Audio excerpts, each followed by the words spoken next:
and Sredni Vashtar. Hello. How are you guys today? All Uh, right. uh, Pretty good. for a second there, I thought I didn't hit the live streaming button, but I did. It's okay. We're all good. Oh dear. I apparently cannot see it. I keep doing the thing and It adding at it in there's chat. there's probably a little bit of delay. So if it's still not working in a minute or two, maybe just try refreshing. Oh, I will. I'll do that now, actually, All because right. you know it's pretty easy. Okay. It's just you tap some things on a screen, Yeah. and things change. And things change. Well,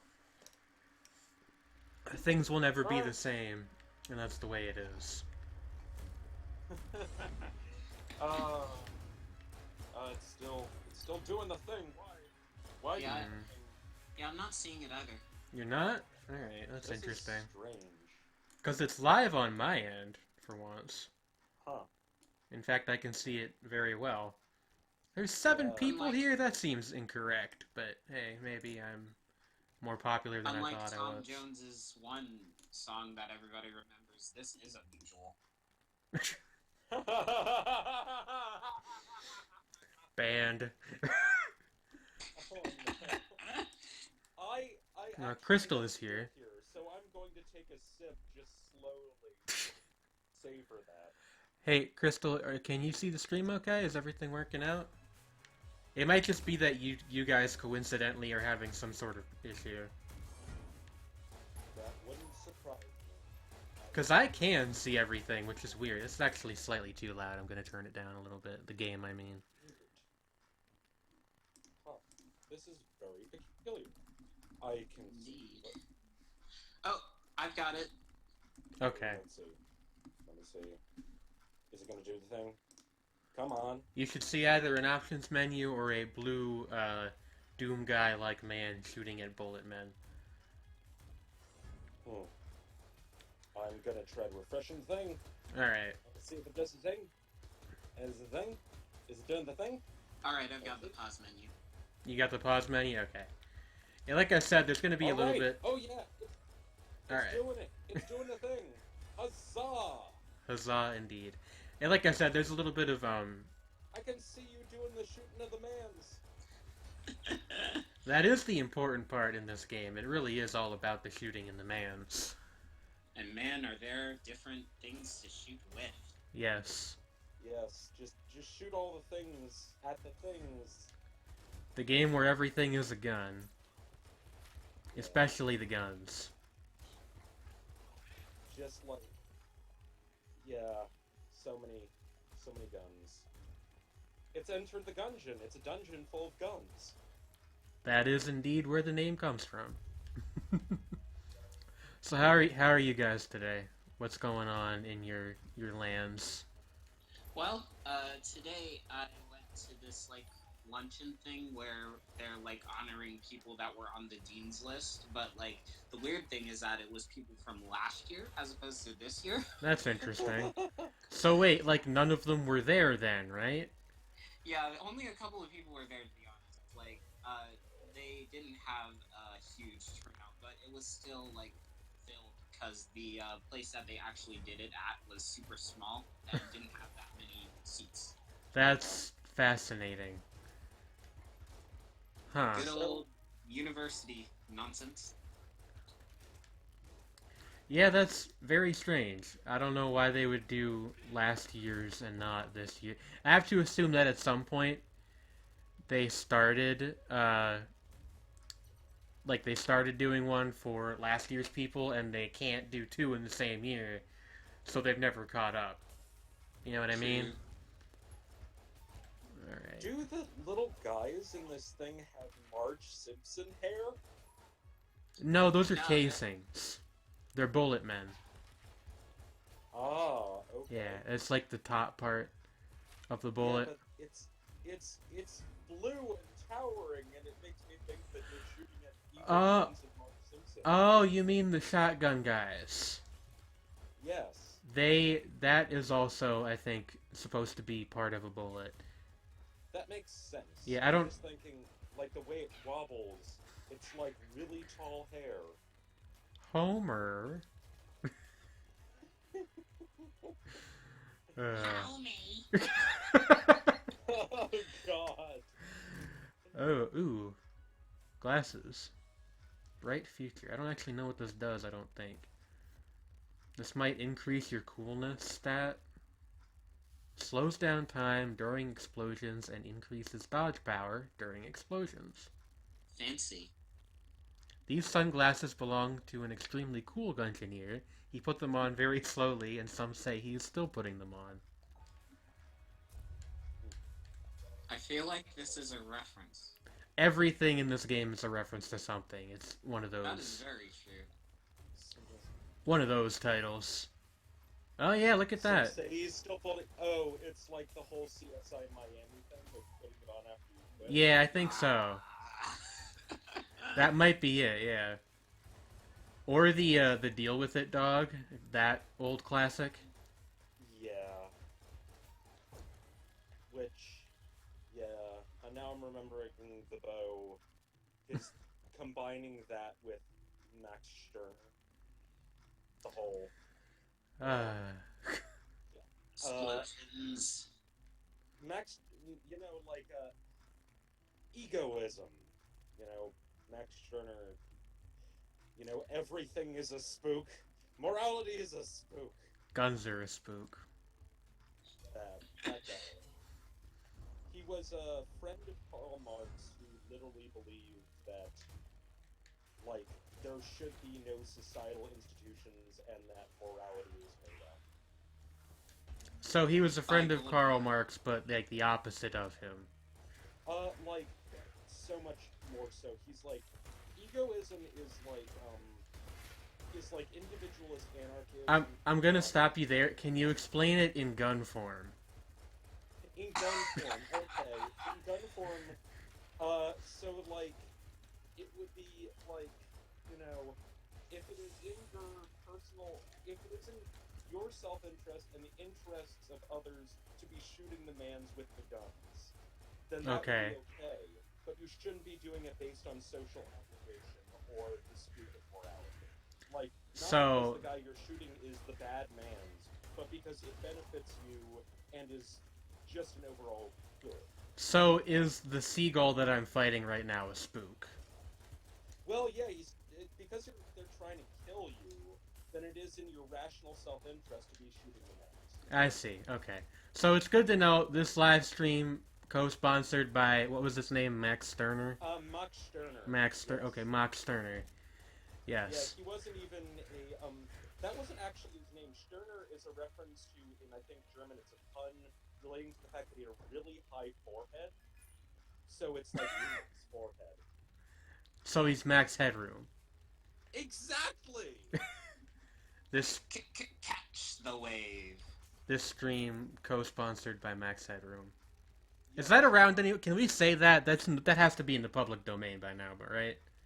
Yeah, I think we can say that. Or without getting sued. It's gonna be our eternal defense. Lawsuits are a spook. Lawsuits are a spook. Spooky.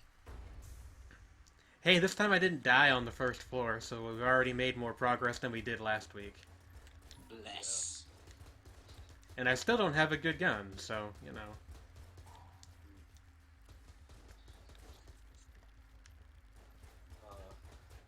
Just like...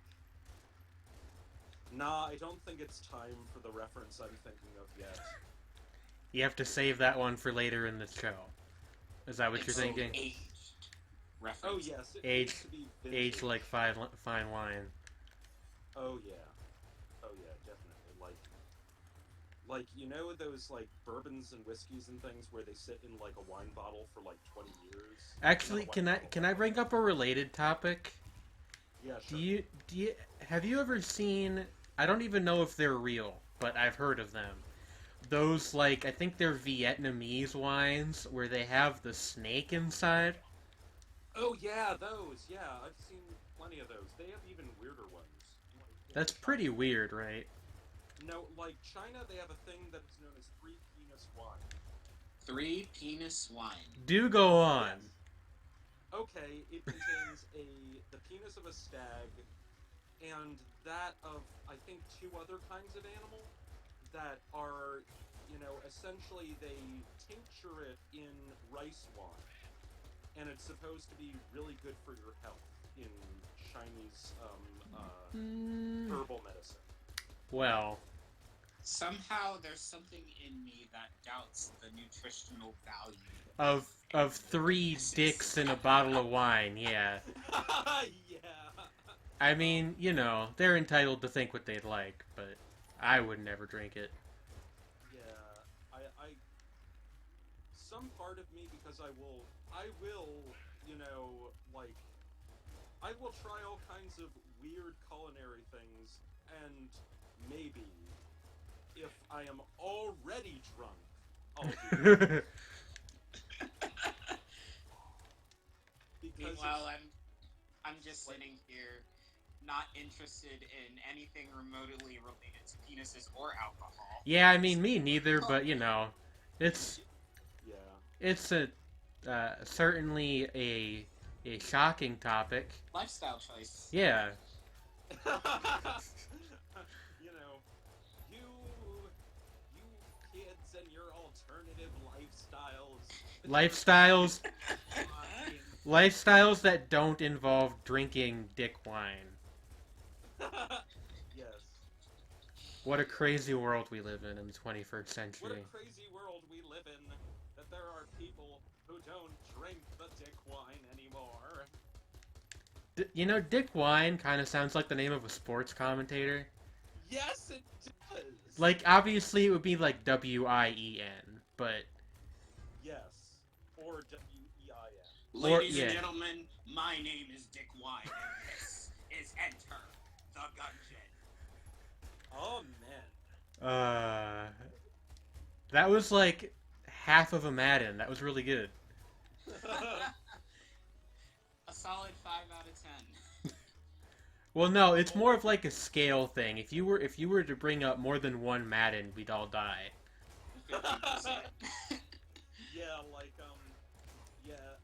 all I can think of when John Madden comes up is AU, etc. Daisy, Daisy, give me your answer, do. EA Sports. Syndicate. We're whalers on the moon. Wielding harpoons. Something like that. Yes. And now I'm thinking of, because when there are things on the moon, it's like, there are so many songs that talk about being on the moon, but, the one that is dear to my heart is, Lovers on the Moon by, the Magnetic Fields. I may have heard that song. I think. You have? I think I may have at some point. That'd be cool. I mean, it is a good song. You know where I think I might have heard that? Do you guys remember when iTunes used to do those essential mixes things? Yeah. I think it might have been on one of those. Like indie sense. pop or something. Yeah, that would make sense. It was a deep cut. It kinda is. From that period, more people would probably think of, and this one is actually one of my favorite songs, just period. I mean, it's well-deservedly popular, is, their first single, 100,000 Fireflies. That's a lot of Fireflies. Yeah, I can sing it by, from memory. Insert Owl City reference here. That was also a song with a lot of Fireflies in it. Oh, Now yeah. I wonder if that's the song with the highest Firefly count. That is probably the highest Firefly count song there. Unless there's somebody who's brought up like 1 billion Fireflies. Yeah, but I don't doubt that at least part of it is a reference to the Magnetic Fields, because that song is fairly influential. It might be. But it opens with, the... Hey, look. I got a junk friend. What? I got a junk friend. You'll see him. We'll see. We'll see. He's a junk like, friend. it opens with like, I mean, it's Junk. the singer is like talking about different instruments and how they make her feel, and it's like, like You know what makes me feel every emotion?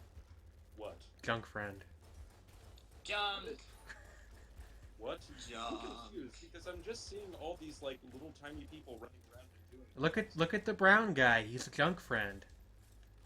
He's junk friend. Attacking for Yeah, he's junk friend. for PJ. Ah, cool. Yeah, he's junk friend. So, oh, I see him. Isn't he great? He's Ooh, ghost adorable. bullets. He is good. I think that lets me Junk friend shoot is through good. walls or something. Grants all bullets piercing. Okay. Oh. Sharp. Mm-hmm. Why do you get an adorable tiny junk friend and I don't? Yeah, whenever I riff through a dumpster, all I ever find is like disposed of needles. Ugh. That was a joke. I don't actually riff through dumpsters. I was hoping that someone would play off of that. Instead, I just got disgust. Something heroin. I mean, around here, yeah. Oh, no, like, here if you look in a dumpster, it's usually like old Chinese food and chairs. Chairs? No, seriously, used furniture is really easy to find, like, at random in this area for some reason. Well, I mean, I guess there's worse things you could do with a chair. Yeah, I mean, I love just, like, when people leave their furniture at the side of the road, I just always want to go, that's mine now. It's a common enough phenomenon that Death Cab for Cutie wrote a song about it. Yeah, that's a big thing around here too, because garbage pickup isn't very reliable out where I live. They often don't take like big items, so people will just leave. Same. Well, people will just like leave out a couch or whatever. For With... anyone wondering what that song is, by the way, it's Your New Twin Size Bed. That is... That's a great title. Yes. But yeah, like here, that's actually unfortunately a problem at my house, is that we were supposed to have this couch picked up, and it's been sitting in our yard for a year. Yeah, that is a familiar scenario around here. Yeah, People will like just not. Yeah. It's got some. Gorgon. Yeah, Medusi the Gorgon is a great boss. Oh, it's like, this is getting very, like, not the full Toho, but pretty. It gets full Toho later on, but I don't know if we'll get that far over the course of the stream. I'm not a fantastic gungeoneer. I really like the visual aesthetics of bullet hell stuff, even though I can't play it for shit. So, Yeah, I get you. like, it's hypnotic, is the thing. You know, the weird thing to me is that I've, like, never held any, like, remote interest in any Toho type fare, but, like, this and Nuclear Throne I really vibe with, and, like, that's strange to me just because it's never occurred to me that I'd be that kind of person. Like, Yeah, I think it's a lot of it is that the aesthetic is kind of different, and Yeah. true. another more, thing.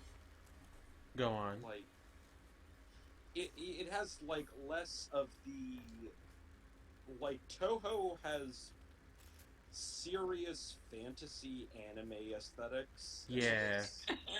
To put it lightly. It does. It's not wrong. Yeah, it's like, these aesthetics are very different. Yeah, this is like... It's actually... I feel like there's a pretty big Adventure Time influence on this game, honestly. Yeah, I see that too. Like, even with just the way the characters are drawn. It's like Adventure Time with guns. Mm-hmm.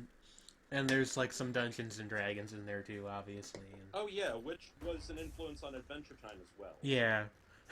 And, mechanically, it actually has a lot in common, I think, with, I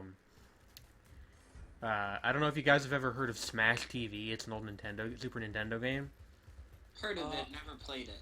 I think I've heard of it. It's kind of like the progenitor for all of these, like, roguelite, they give you a big gun and lock you in a room type games. So, like, Nuclear Throne, The Binding of Isaac, this, a couple lesser known ones.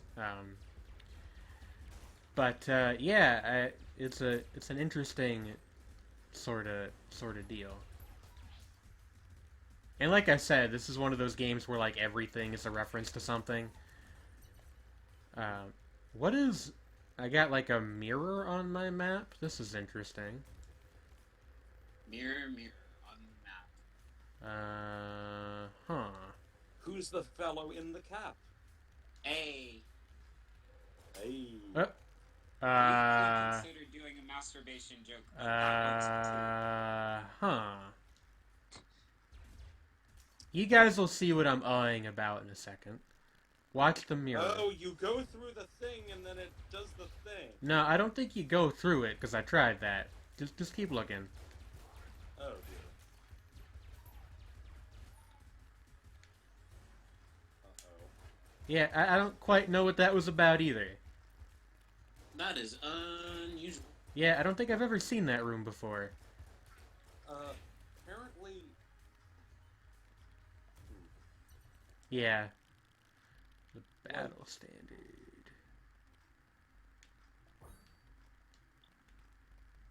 Now I'm just, like, thinking of, like, weird mirror shit in fiction. Huh.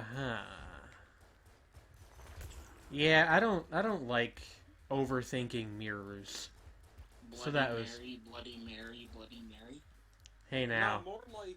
don't curse any of our viewers, please. No, like... I Yeah... put a hex on everybody watching this. No. Shane, don't curse, Shane. Now I have to go to the town Hexenfu to get it resolved. Yeah, that... Yeah. You know... Yeah. Wow, we're not even half an hour in. We've already covered quite a variety of topics here. Yeah, I was just thinking when you said that, like, is like, I feel weird that, like, I immediately knew what you were talking about when you said that. Hexen, what is A Hexenfu. Yes. It's like, Yeah, I think it actually means, like, something that's supposed to be magic but isn't. well, it's good that you got it. Hexer, well, because I sure as hell didn't. well, That's like an East Pennsylvania thing, I think. Yeah, it's an East Pennsylvania thing. It's a Pennsylvania Dutch thing. Basically, it's a magician. Yeah. Like the High German equivalent of a witch doctor in the original sense of a witch doctor. Yeah, something like that. Wing wing walla walla bing bang. Like, as in, deals with ailments of a magical nature. Yeah. So now I have to call him, and we have to, like, work out an arrangement. That I placed. Yeah. Yeah, that's... Yeah, because, like, yeah, hex is... It comes from the, German and Scandinavian word for witchcraft. Like, in Danish, I think it's Hexang. Hey, I think somebody asked me a question, but I can't quite see because the window's slightly too big. Can one of you read that? Hey, Jane... it's, Crystal says, hey, Janers, what game do you call... What was that game you called a precursor to roguelike titles? Oh, it Smash was, TV? yeah, Smash TV, and it's not,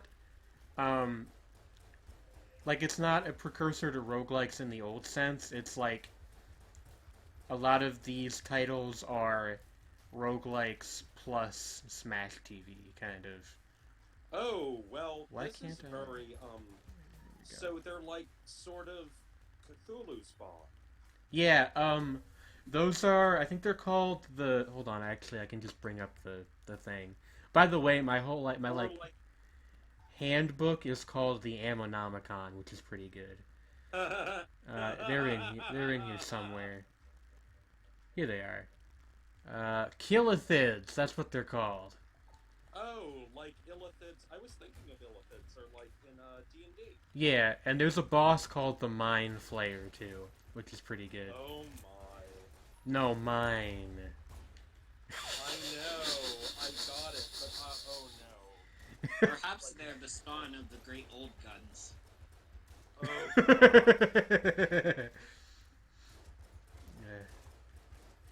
Yeah. Yes, they great old guns who are the servants of the other guns. Yeah. Who live in the outer sphere of ammunition. Alright, well, that's our first death for the night. Dead. You died. Alright, I'm gonna quick hand out another round of links, so everybody be cool while I do that. Dark Souls. Darker Souls. Darkest Souls. Guns and Souls. Heart of Darkness. Heart of Darkerness.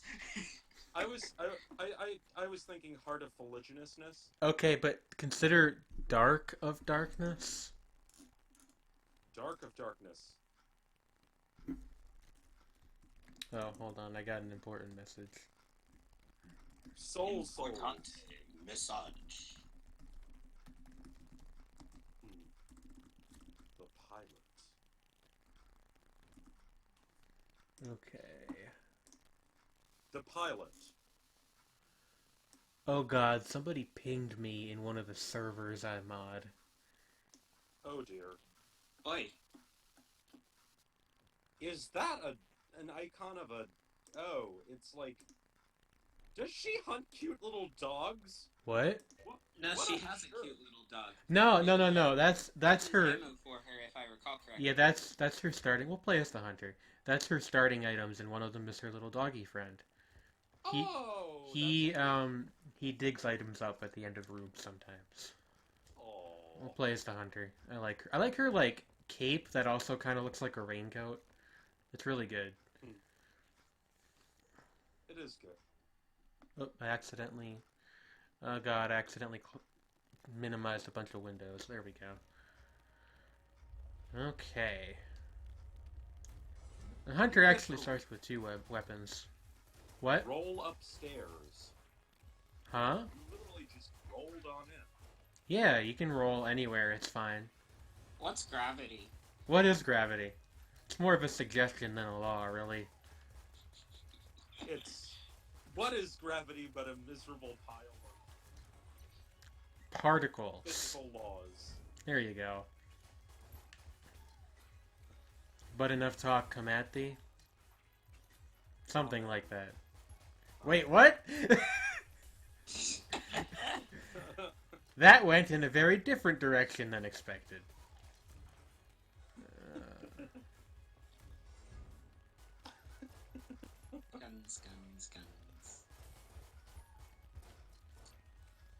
Guns. Guns. Bang, bang, he shot me down, bang, bang.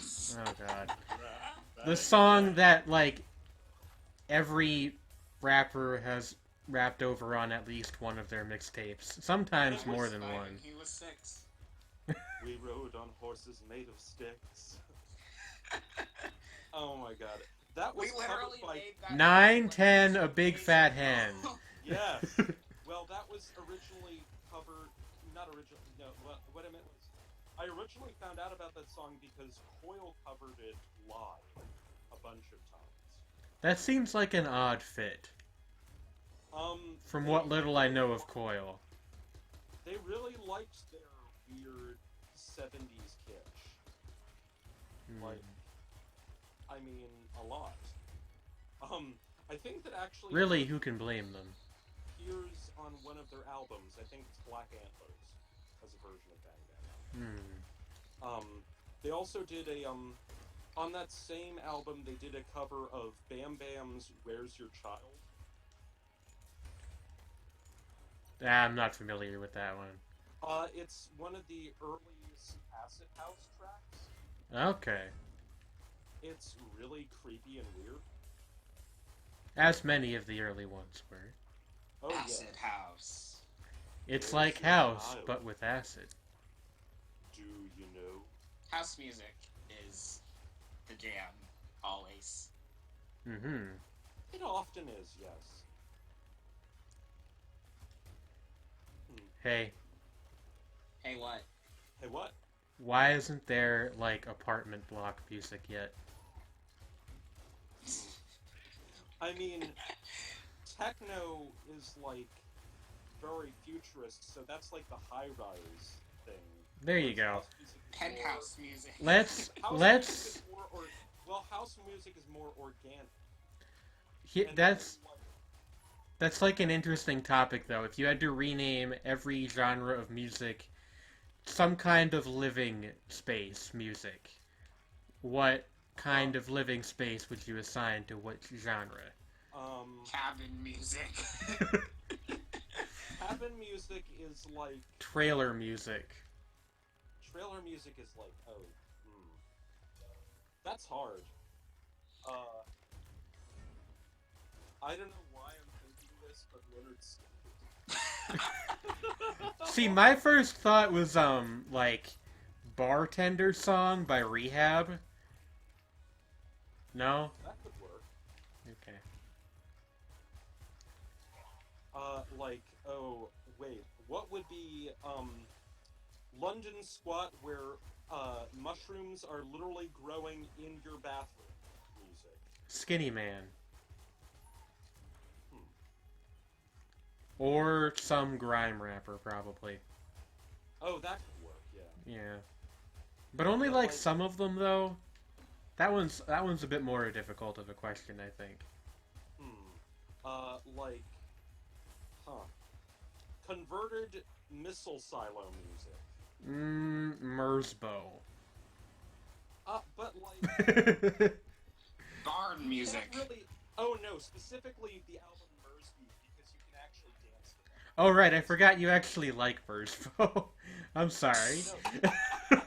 No, but like, I was kind of using that as a punchline. I didn't mean to. Yeah, but like, actually, seriously, like, Mersbeat is But can you twerk to it? That's the real question. Well, Mersbeat, maybe you could, actually. I'm not even joking. Through many years of intense study and training under a waterfall. No, like, I actually suggest, like, listening to a track or two from Mersbeat, because it's basically just, like, a weirdly aggro hip-hop album, kind of, sort of, like, or house kind of thing. So it's a Lil Boozy album. Like, the thing to keep in mind is that Mersbow, the guy himself, Masami Akita, he was a prog rock drummer before he started making noises. So he has, like, a really good sense of rhythm to his work. Like, it's just that it tends to be very abstracted in most cases. And he did, like, a collaboration with this dub producer, Jamie Saft, a while back. Junk 2.0. Yeah, hey. I didn't get a junk friend that time. That's like a random chance or something. But you do have a little dog. Yeah, the dog is always here. Dog is good. The bottle is a new item that I recently unlocked, but I really Good want to Doge. buy the plague pistol, so I'm going to do that instead. Oh, you're still live. Huh? Wow, aren't you? Look at you. Well, smell you. Who said that? I was saying that about the bartender, who's like, "Oh, you're still Oh, I thought you said live as in like live on Twitch. Oh, no, okay, Crystal saying, I need to listen to more music, but Issues. Do you mean the new metal band? What? I don't think There's anyone... a new metal band called Issues. I don't think anyone means the new metal band when they're talking about Issues. I hope not. I don't think even the members of the band themselves mean that when they're talking about Issues.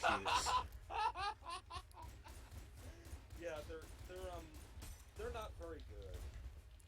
I mean, is any new metal other than, like, maybe, fuck, what is that band? That one that people actually like. System of a Down is generally the one that people like. That Is too. System of a Down new metal? Also, well, they're in that same gray area as Deftones of bands that people actually like who could be called new metal, not unreasonable. I think Head PE was actually the one that I was thinking of. Huh. People like them, I think. Like, new metal is one of those things that, like, is just kind of, it exists. Does it still? I don't know that it Kind of does. still does. Well, as I said, like, Issues are a pretty new band, and they're still around. Are they? Mainly, it's like, they're... The genre that doesn't exist. It's mostly dead in the U.S. Like, Princess Bride style, mostly dead. In my opinion, the only good form of music left on this earth is crunkcore, and therefore... Oh! War flashbacks to Broken Sun. Oh! They actually came up in conversation like last week. Yeah, they did, actually. I forgot about that. And it was terrible.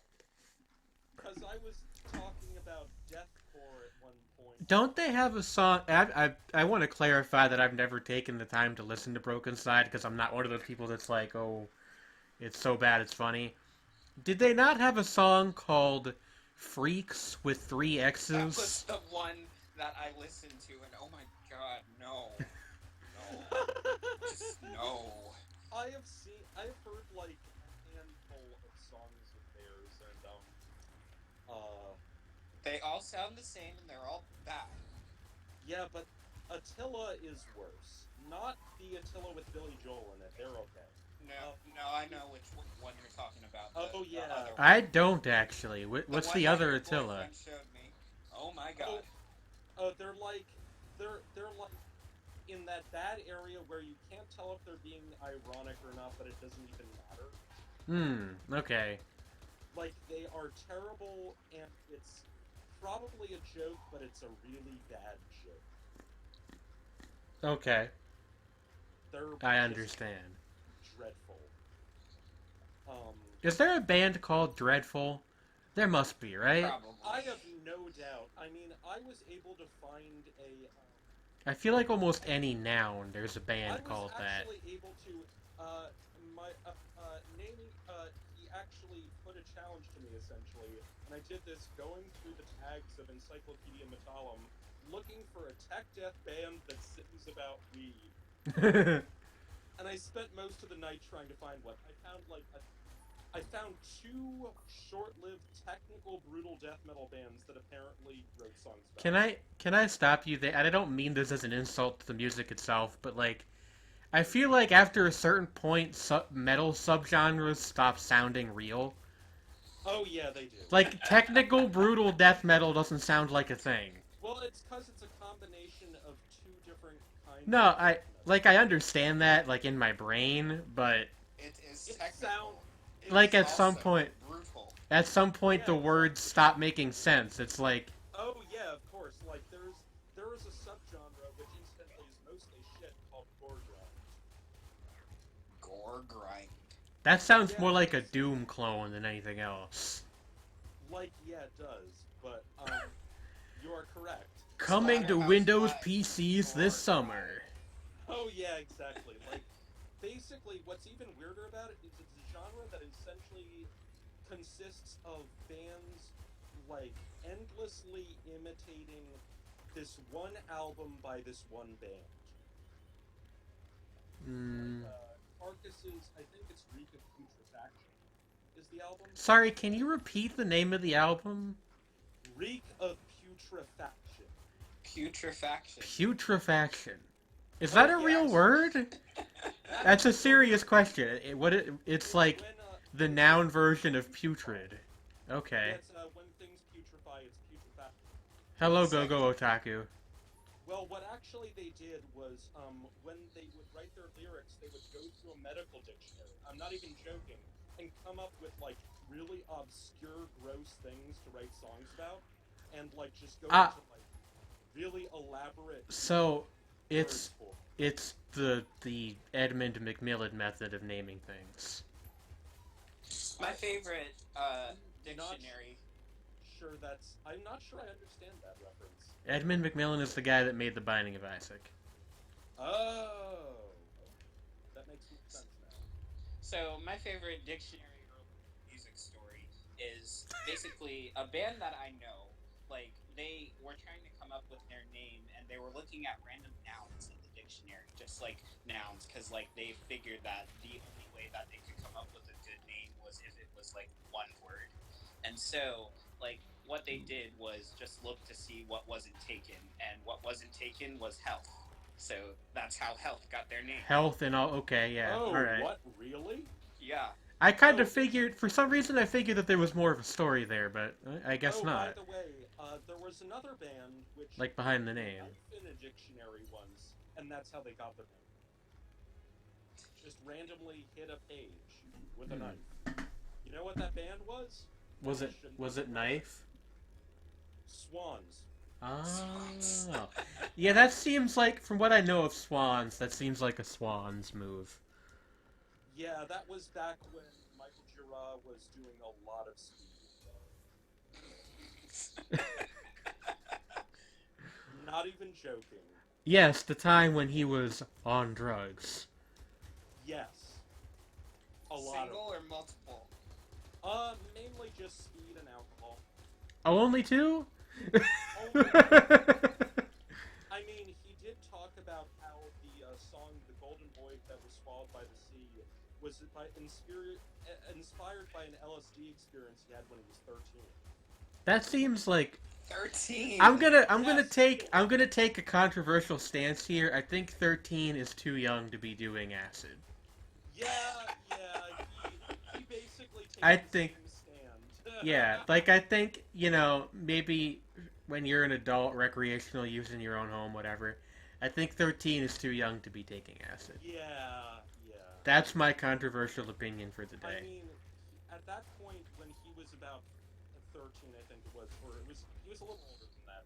He got thrown out of school for having a pocket full of Seconal. So What the hell is Seconal? Seconal is an incredibly powerful sleep drug that is also used recreationally. Huh.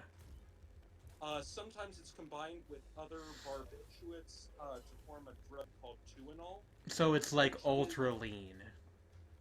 what? Yeah, exactly. And like Okay. Tuinol was what killed Marilyn Monroe. Nobody tell Future about that. I think that I don't know. I think the problem Nice. I it's thought the joke was funny. Nice. I mean I was laughing, but I was muted. Okay. I thought it was fairly funny. Like I didn't say anything because It's okay. speaks for itself. What a time to be alive. Watpa. But like, yeah, that was what killed Marilyn Monroe was Tuinol and I think cocaine. That's first of all, that's quite a combination. Secondly, that's very Oh sad. yeah, it's really sad. But yeah, they're red and blue Whoops. is what they have a very distinctive look to them because like they've got half the capsule is red, half the capsule is blue. Isn't like there's some other kind of drug that also looks that way though? Because I I'm mean, yeah, pretty but sure. they're shaped like bullets, which makes them Oh, more okay. distinct. Well, yeah, that'll do They're it. they're translucent. Half of it is blue, half of it is red. That's Interesting. Okay. Seconal is the blue half, I think. The red half is I can't remember what it is. Some kind of base, whatever. Hey, Like phenobarbital or something. speaking of bases, did you know that when you buy juice from a supermarket, it's usually pear juice with some kind of flavoring? Yes, it is. Yeah. I knew that. Yeah. That's weird, isn't it? It is kind of weird, isn't it? That's like the only thing, because I'm not normally one of those Frankenfoods people, but that kind of annoys me, because I feel like if you're Every sweetener is corn. Well, it's well, Every sweetener. but well, like the reason why it's usually pear juice base combined with concentrate is because pear juice is naturally very sweet yeah, without being like really bad for you. it's It's fair, I guess. It's just it's a compromise. yeah. But that's why they always say in like things like, if you go to like somewhere like Trader Joe's or Whole Foods or whatever, it's like, it's not from concentrate, it's from whole whatever, is because, it's not just pear juice with concentrate. Yeah. Y'all got something to bet against pears? I have nothing against Yeah, pears. I actually I don't mind pears at all. It's just, you know, This is a big eye. It's like a beholder. it's a beholster actually. If you were to read the boss Oh title, man. like I said, everything is. Oh, I'm dead. Guns. You just got murdered. No. Did you just get murdered by a D&D Toho? Yeah. Well, according to the death page, I was killed by a pit, but I accidentally dodged into it. I fell in the pit. Do do do do. Buried in Oh. my pit. All right. I'm gonna take a very short break. I'll be right back in like a couple Alrighty. minutes at most. Yay. See you soon. Uh-huh. See I'm the man box. you. Oh, wow. I haven't listened to Alice in Chains in a really long time. Me neither. Uh, it was in Rock Band 1 or 2. I can't remember which one. I My think 1. my dad used to listen to Jar of Flies like every single day when he would pick me up from elementary school. So it has like a strong nostalgic place in my heart. Yeah. Uh, Actually, a couple of different Alice in Chains albums. He was really into grunge. Yeah, I want to say another song of theirs was in Burnout Paradise, which, like, is, like, a super influential and, uh, like, really part of my, like, childhood. I don't even know. I can't speak. I'm nodding. I can't really convey that over the internet. Yeah. Uh, yeah, it's like, Alice in Chains, their vocal harmonies have actually been a big influence on my music. Like, because of how close together they are interval-wise. Hmm. Like, the weird kind of, like, minor thirds and things, and that's... Or, like, weird wide intervals like minor sevenths. I don't think I would have expected that, having, like, heard some of your stuff. But, like, yeah, I guess I can see that. Like in Ship Graveyard with the bit with the "Pray that you don't die down here" thing, that's very Lane Staley-ish. Gotcha. Like at least in terms of harmony structure. Although the music is more like, I don't know, I was listening to Health and Prurient a lot at the time. Gotcha. Like, especially Prurient's Bermuda Drain, the track on Many Jewels Surround the Crown, where it's like zillions of arpeggiating synthesizers at the same time. And that, and like a little bit of Have a Nice Life thrown in there, like specifically the bit in Blood Hail, where it's like, arrowheads, arrowheads, arrowheads, and then over the top of the chorus and all the layers of vocal harmonies. And that's why the ending is the way the zillion vocal lines. I'm gonna have to take another listen to your stuff because it's been a long time. That makes sense. Yeah, I need to listen to your stuff again more often because it's really fun. Yeah, I think that yours is like kind of in a different wheelhouse from most of my like musical taste, but it's still like really good. Thanks. Yeah, I've been talking to a guy on Craigslist, nothing final or anything, that I might be collaborating with eventually, doing some stuff with somebody actually in person in a band. Cool. But hopefully that'll work out. It might not, but oh well. Life goes on. I'll figure something out. Yeah, my next thing, I might actually be doing the score to another short film, and then hopefully Awesome. working on another album. That sounds like a good plan. Yeah. Yeah, at the moment I feel like I've been kind of, like, I was working a lot on a lot of material for a new album, and then I thought it became kind of two albums. Yeah, I've had that happen too. because, like, thematically, I realized that there were two sets of songs that were thematically linked that were completely separate. Gotcha. So I've got one which is, like, a lot of ones about... Like, this is going to sound super heavy and morose. It's like... There's one that's a lot about, like, loss and thinking about death. Uh-huh. And then the other one is about, like... It's, like, mostly sort of love songs, but also songs about lust and weird, messed up interpersonal relationships. Yeah. And... Yeah. Sounds like it would be, like, enough material for 2 albums there, as opposed to one, like, really weird, like, inconsistent tone type thing. Yeah, I mean, I did an album that was, like, both of those themes together. Like, my first one is basically, like... I mean, it's even the title is Die Alone, as if you break it down. Yeah, it's like, yeah. Die and Alone. And, like, the songs are often about both of those things in a weird way. And there are a few songs that I have that I've been working on that do run in that vein, but, like, they feel more like they would lean one way or the other. Like, the one that I'm naming the sort of so-called love songs album after is called, like, the main title is Eidolon, but the album title, which is the subtitle in parentheses or whatever, is Christmas Wishes, because I finalized it when I was writing it on Christmas, and I thought about this desperate, kind of whacked out person losing their mind over holidays. So, hey, hi, what you guys talking about? Music. Okay, Making okay. music.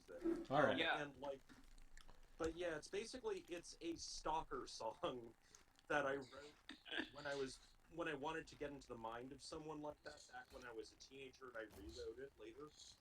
And, like, it ends with, like, this, like, super austere vaporwave keyboard line that sounds like a guitar lead, and me just screaming "You're mine" over and over again over it. Spoopy. Yeah, it's so it's like you can kind of see that contrasted with, like, there's another song that I wrote that I realized kind of sounds at points a little like John Mellencamp. Is that a bad thing, though? I like John Mellencamp a little bit. Yeah, but it's, like, so outside of what I normally... But, I guess it's more like that by way of, like, car seat headrest in churches. Hey. So, like, So, I guess that works. So, what do you guys think of the new Kendrick Lamar album, though? I still haven't heard it. What? Yeah, I'm a disappointment to my family. Why? I am a disappointment to someone, probably. That's okay, so am I. I think I'm just, in general, a disappointment, but, like, with Hey, the now. Kendrick Lamar thing, I'm just, like, somebody's disappointed in me out there somewhere. I think it is a good album. Yeah, it's like... That's I plan my... to listen to it eventually. It's just that Spotify expiring and, like, just Yeah. not having stuff has made album stuff a little hard. See, that's why I use, as Metaphor put it, perfectly legal means to acquire this. Hey, now, we might actually not be allowed to talk about that on Twitch. Okay. I don't think so, but, you know. Yeah, It's one of those why things. I phrased it that way, Jane. Well, you know. YouTube it is. YouTube it is. Listen to it in, like, 144p. With a pair of earbuds from the dollar store. Oh, God. I have standards. Oh, wow. Like, just...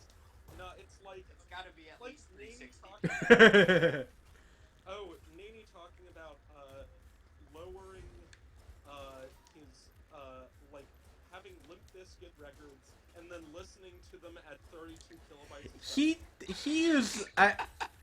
I like Emil. He's a good guy, but he is an odd person sometimes with a couple of the things that he does. He's really odd. That's why I love him, but, like, yeah, the whole Limp Bizkit thing. He's a good like, man. It's like, my god. It's like... Then again, I have my own weird shit that I listen to. I mean, so do I. It's not...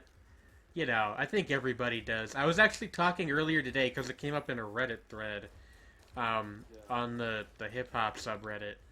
And it was like, what's one thing that you listen to that you genuinely... It's like a genuine guilty pleasure that you would never listen to in front of other people? And, one of the people said that they really like Kids Bop, so that's something. Oh my god. We found them. We found the person that buys all the Kids Bop albums. No, but is real. but do either of you happen to remember Jumping Out the Window by Ron Browse? Jumping out the window. Yeah, okay. Now I'm gonna go further with this question. Do you remember the weird, like, shitty rock version? That was... It was like a bonus track on the album or something, and this is not a joke. It has a feature from the vocalist of Forever the Sickest Kids on it. What? And I don't even... I think I know who those are, but I can't remember. okay, well, Ron Browse was a rap producer who also tried to turn himself into P. Diddy in, like, the 2007 or something.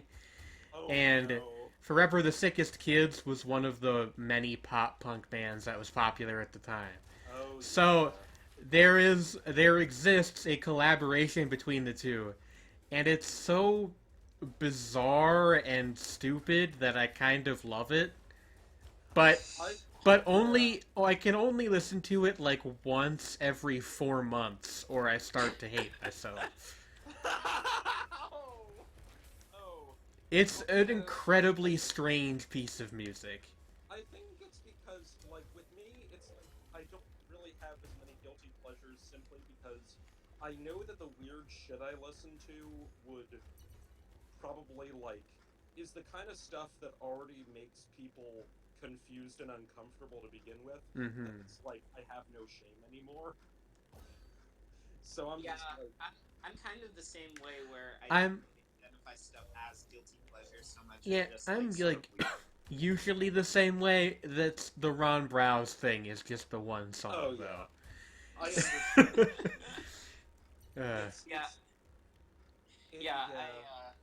I spent like a good portion of, I want to say it was Wednesday, like Tuesday or Wednesday, just listening to old pop songs because like. Oh, I do that sometimes. Like, I was listening to the new Lady Gaga single. Okay. I really love the new Lady Gaga single, so I left Spotify, turned the radio on, and okay. Stuff like Britney Spears, One More Time. That's a good song. I actually like. TGIF, that kind of. Unironically, like Hit Me Baby One More Time. Yeah, those are. I like Toxic better. Toxic is her best song. There are surprisingly, like, the thing is, like, with those early 2000s super producers, a lot of them were, like, they knew how to write a good hook. Yeah. A good structure. Trick of Twins. Just, like, to their credit, you know? Yeah. In terms of things that I think are, like, sort of guilty pleasures because I feel awkward listening to this, but I love it, is, like, listening to, like, there's this subgenre of hardcore called beatdown hardcore, which is like proto-rap metal. And it's like... Proto-rap metal. Okay, go on. It is. Go on. It's like... It's very bouncy, very aggressive, it has definite thrash metal influence. It's kind of moronic, but it's kind of wonderful. Like, it's mostly about, like, you know...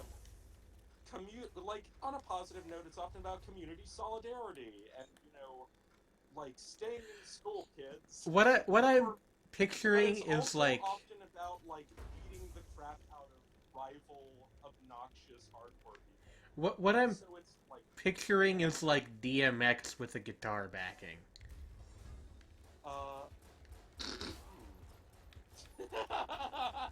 It's more like That's what I'm imagining.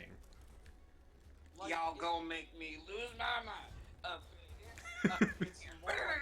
it's more like imagine like this sort of like the most famous track I can think of is Bulldoz's "Nothing But a Beatdown," which is Nah, I'm sorry. You still lost me.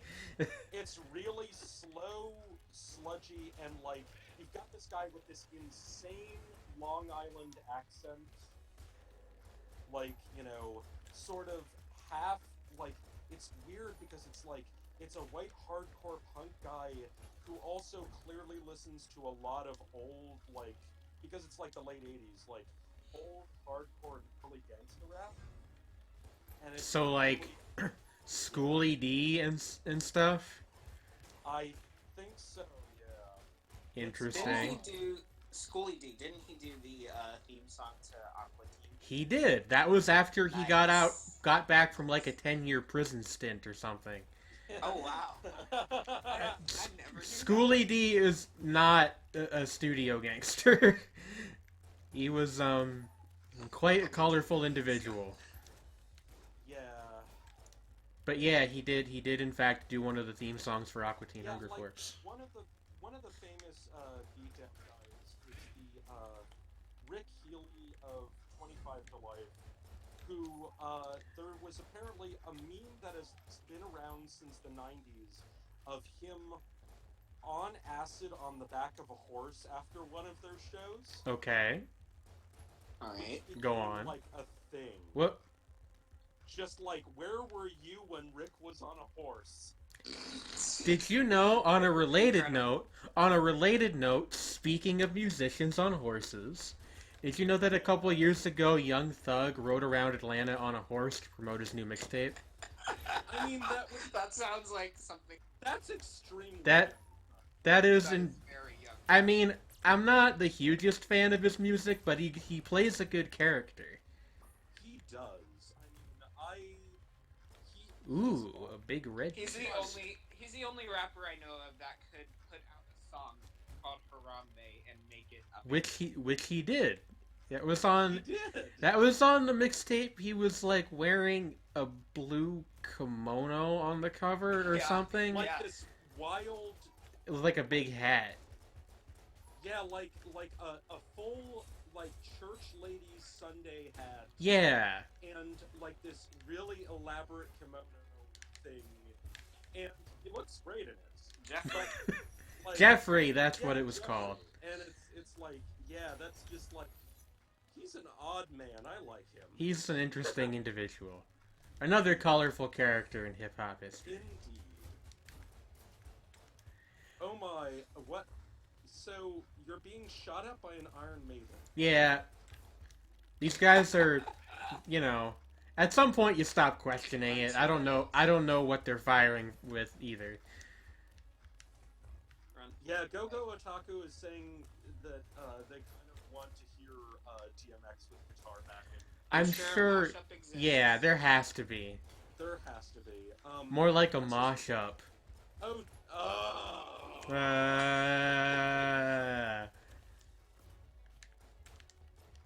But yeah, like, now I'm thinking of, like... I'm just kind of thinking about Death Grips now. Well, Murs has a hardcore band, I think. I forget what their name I love is. Death Grips. Death Grips are some good stuff. Yeah. I don't really, but I respect what they do on an integrity level. Yeah, I feel that way about, like, I like that one song of theirs became a meme. I forget which one, but it's the one where he says that he's feeling it. Oh, Tachyon. Yeah, that's it. Hell yeah. 'Cause I there's- feel like killing it. There's that video of a guy playing, I think it's like Arma 2 or something, and he's running, Yeah, I remember that. and the animals are chasing him. Yes. What strikes me as really weird about Death Grips is just how different, like, MC Ride's voice is. Like, in in songs versus in person, because he like just has the most normal regular person voice if you like look at him in Huh. interviews and stuff. He has actually like Hey, I have a buddy again. he has like a surprisingly versatile flow. Like if you listen to something like awkward title of the first half of Powers That Be, um, is like he has like he can do a very laid back but also very detailed flow versus that Hmm. yelling slurring thing that he does. They're And on the moon. yeah, They are exactly. indeed. That They're one. on the moon. Yeah, but like he really can like just go switch between these modes really well. It's not quite on the level of someone like Danny Brown where it's just like, is this the same Well, person? Danny Brown has like maybe the most versatile voice in the entire Oh yeah. genre. Yeah, but it's like you're no slouch if you can say not as good as Danny Brown. 'Cause, you know, like you're still, I mean, he's like he is way more technically capable than he seems. Yeah. Well, that's true. You know, if I could get like acquire one completely pointless life skill, it would be to be able to do that ad lib that Danny Brown does. The Han, you know what I mean. I'm not sure. My favorite rap game ad lib is probably Pusha T's "Yeah." Yeah, that's another one that's really good. That is a good one. It's like he sounds disgusted by his own music.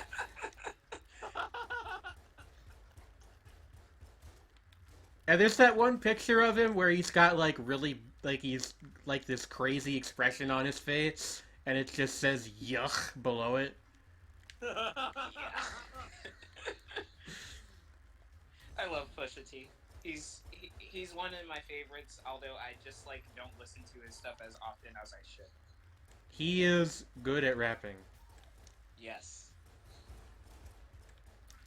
I really like his features that he's done on like Bauer's album, like that he put out last year, which Oh, was Bauer put out surprising an album because last year? yeah, Bauer put an album out last year. It's That's really interesting. good.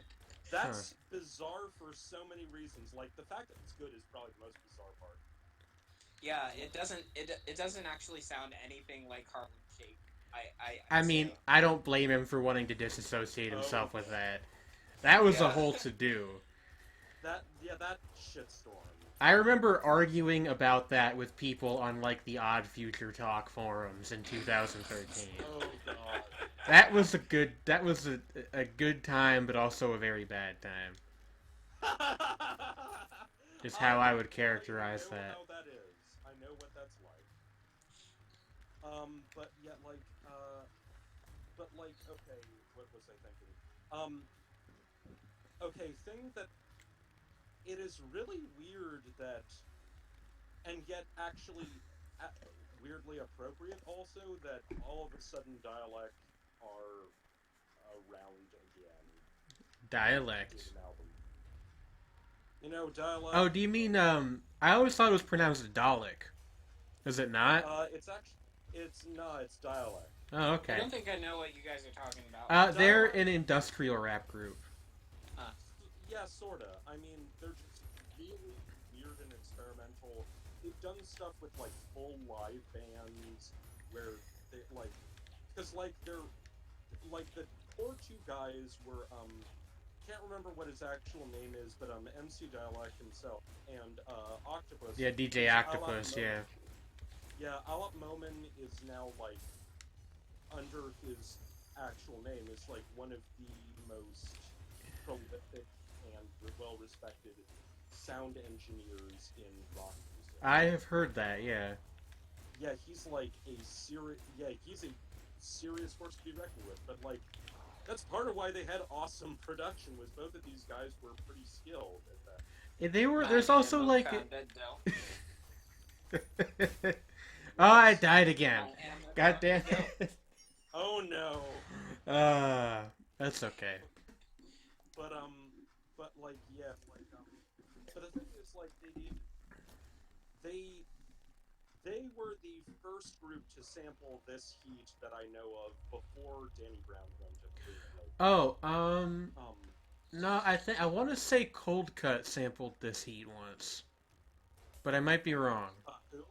Cold Cut, Cold Cut? the the This is a journey into sound, guys.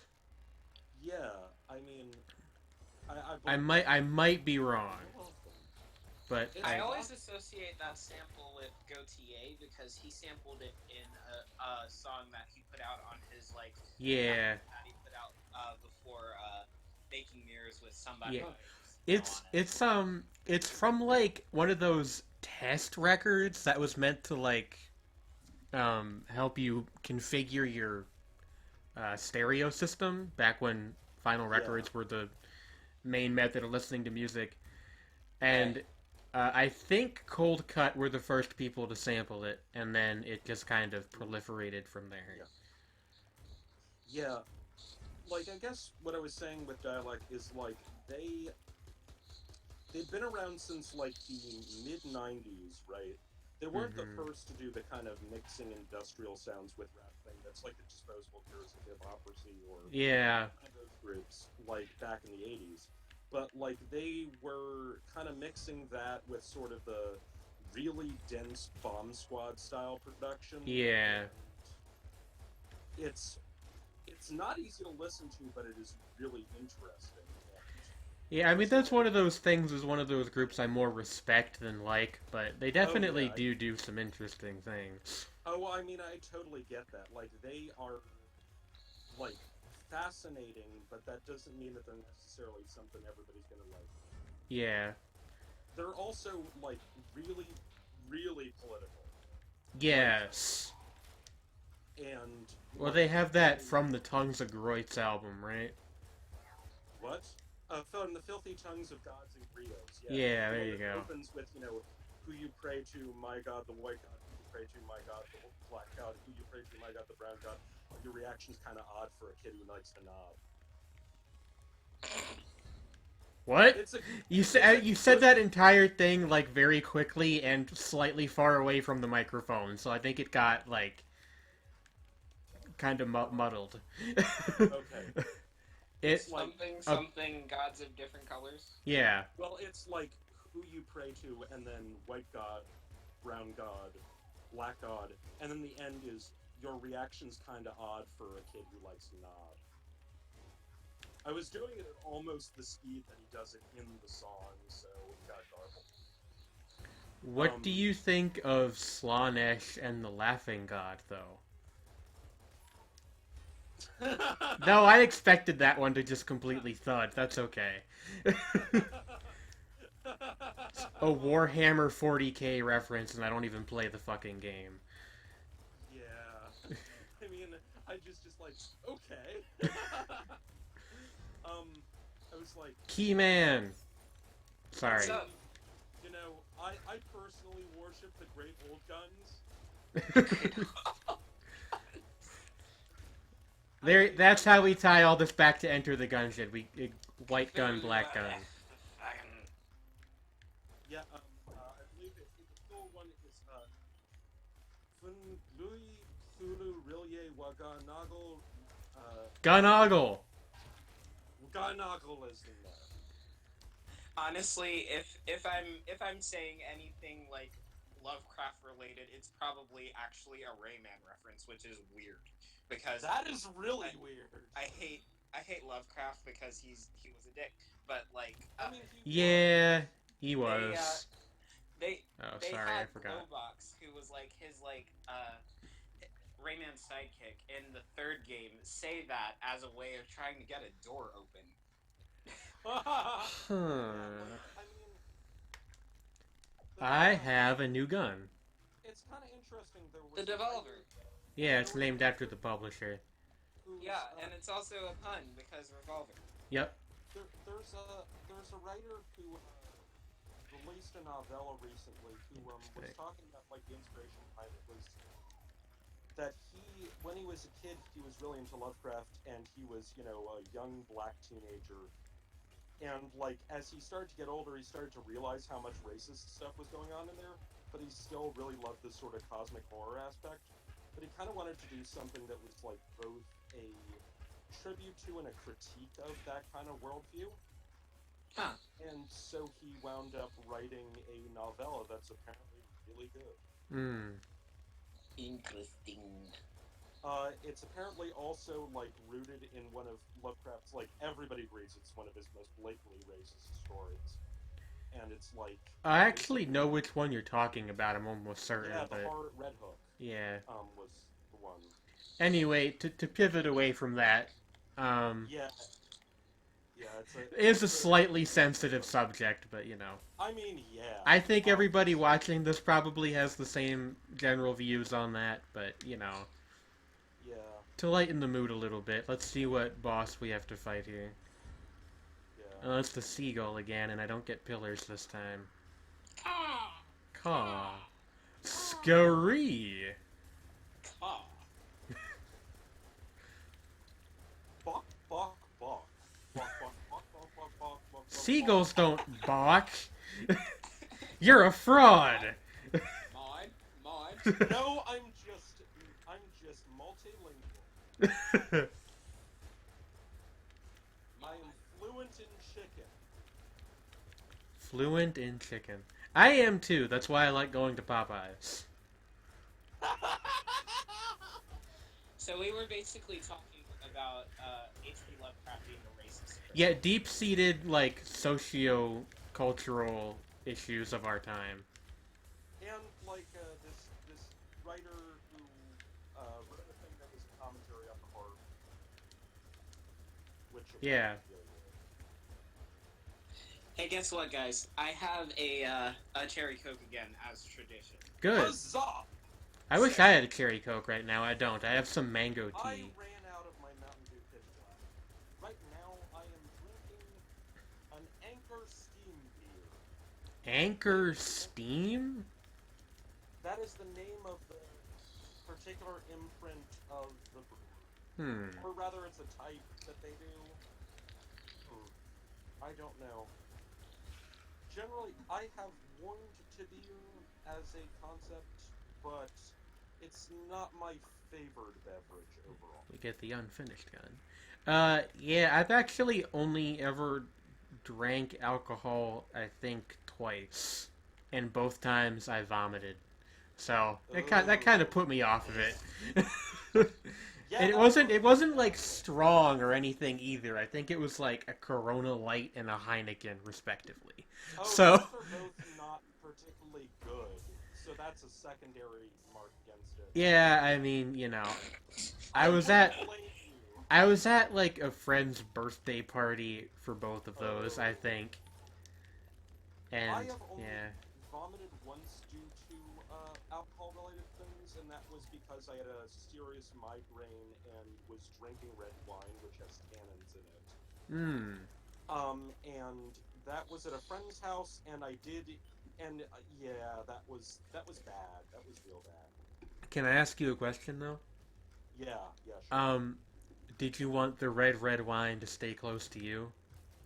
Oh God! No referencing. This is a UB40 free zone. Like, just this is a UB40 free zone. We are safe here. What's the matter? You don't like cod reggae? We are safe here from cod reggae.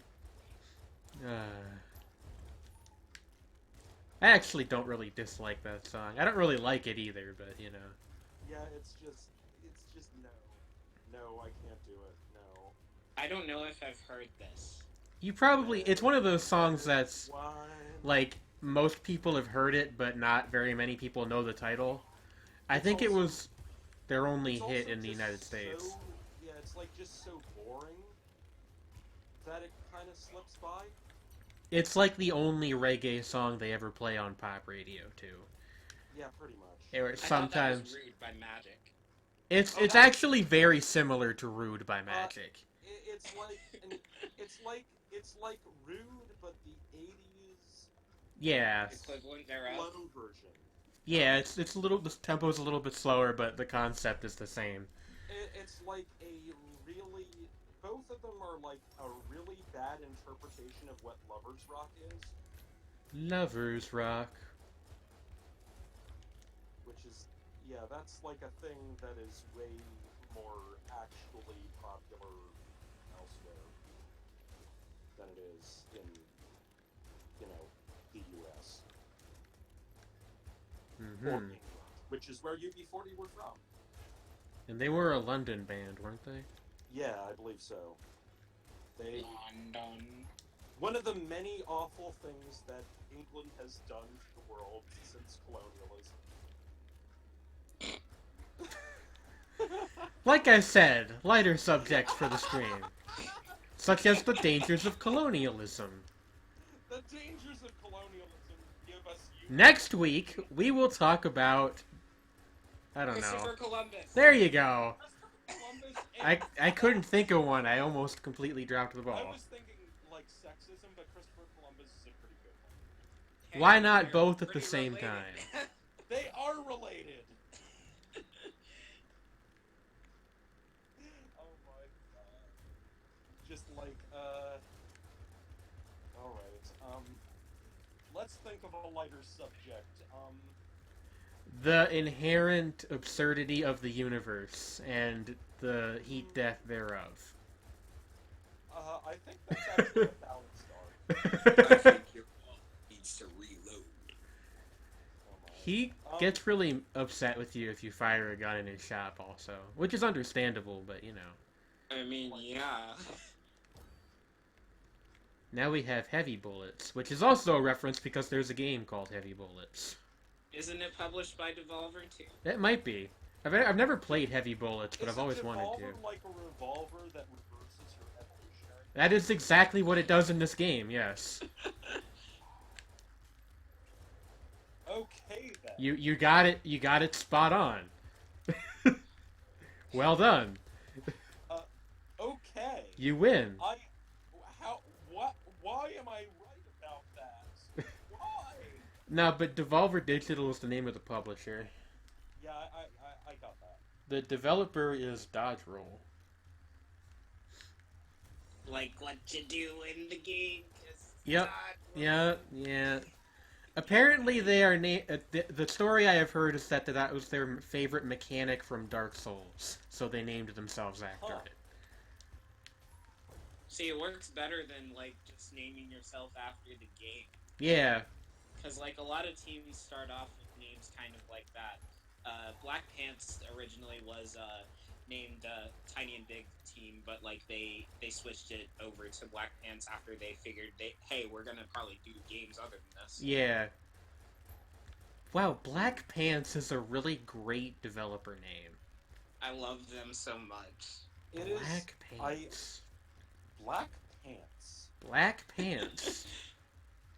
I mean, Ooh. those go with everything, but I don't own any black pants, actually. I own a couple pairs of jeans and some khakis, but that's all. I have black jeans. Black jeans are good. I mean it in the underwear sense, though. Yeah, but I don't know. I don't own any black underwear either. I do. Me too. Yeah, it's like, but like, what was I gonna say? It's like, but like, you know what are the best pants? Which pants? Navy blue corduroys. I have a pair. Honestly, I am going to have to disagree with you on that because I am a proponent of skinny jeans. Here comes the pants discourse. Oh no! Oh no! Well, at least like. Hey, okay. somebody said something in chat. Can somebody read it off for me? Yaren says, Devolver, enemies shot with it turn into enemies from one lever higher than your current level. And then I have a pair of black jeans. They're the comfiest jeans. The best pants are really comfy jeans. See, That is true. Well, okay, Yeah, fair. sure. It's like I it's a tie between that and, as I Oops. said, my dark blue corduroys, which are bumpy. So good. in my opinion, a lot of people think that the name PJ Gaming comes from Planet Jane, but actually, it's because I like my pajama bottoms so much. and those are the comfiest Oh, those pants, are good too. in my But opinion. I consider those like a different thing. Like a different category of garment. Yeah, exactly. Like Okay. I'm wearing, like when Nani and I were at the AIDS thrift in Philly, he saw these pants, these pajama pants, which are so long that they must have been worn by like a 7-foot person, and we got them, and I'm That's wearing them right now. that's really good. Honestly, I think that the most interesting part of that story just then was the fact that you two were in the same place and you decided to go thrifting. That's Thrifting is a really good That's so activity. y'all. It Yeah, is. It is a fun time, and I wish Yeah, I got like, to do it more often. Yeah, Emil, when he's at home, he does a lot of thrifting, and he works at a thrift store. Yeah, he works So, at a Goodwill, right? Yeah. Portable Yeah. turret. Okay. Apparently, the manager who he doesn't like left not too long ago. So. Well, that's good. My mom, well, I don't know why I said that as though we were talking about mothers, but it's related to where someone I know works. She is going to try to file a lawsuit against her workplace because a bunch of people keep smoking weed at work. So that's the development there from my end of things. Yaren says we're rolling from Borderlands now. Oh yeah, because we got the portable turret. Okay, I get it. Like, I would just suggest your mom stay away from my offline friends for many, many reasons. Yeah, I mean, we had this exact conversation earlier, actually, but it's one thing to do whatever at home, but they actually light up at work. Oh, true. And she has a really bad asthma and is also allergic to cannabis. So she had to come home early the other day. Oh, that's really shitty. Also, I just completely destroyed the beholster. I really like this thing. Cool. I think I've only ever had it once before. Zoom. Yeah. But All right. I can understand that being like a serious actual problem. Yeah. It's like it is different when you are at home just blowing off steam. Or blowing out steam, as the case may be. Hey! Well, actually, it's not steam, it's vapor. It's vapor, Jane. Or smoke. Vape Nation. Yeah. We get it. Vapor, Jane. It's like... That's my alter ego. Jane. That's your alter ego now. Yeah. You are officially Vapor Jane. Actually, I know somebody that does vaporwave art. I should ask if he could make me an avatar or something in that vein. That'd be pretty cool. His screen name. I'm not trying to throw this guy under the bus because he's actually a really nice person. His screen name is Sans, from Undertale, but with a dollar sign. Oh my! It's really good. I like it a lot. That was the fastest beholster that has ever died. It was very quick. Very nice. Since Borderlands came up, I've got a question. Yeah? Are those primitive bullet pins? What is your opinion on Claptrap? Mine? Yes. I think he's funny, it's kind of hard to explain, actually, now I'm realizing. I think he's funnier in a vacuum than he actually is in the games. It's a good character, but I don't think that the games use him very well. I am of the somewhat controversial opinion that the writing in Borderlands actually isn't very good. I don't think it's...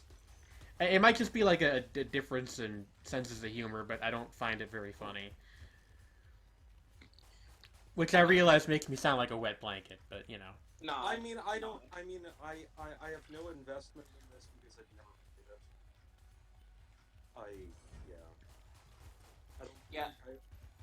I don't think that those are the kind of games I would be good at. Yeah, well, Borderlands actually isn't terribly hard. It's just an FPS. And the Yeah, difficulty curve is about what you expect. Yeah, but I mean, I am not the good at the shooting of the mans. Well, The man's shooting is not for me. is the dollar sign first or last? It is first.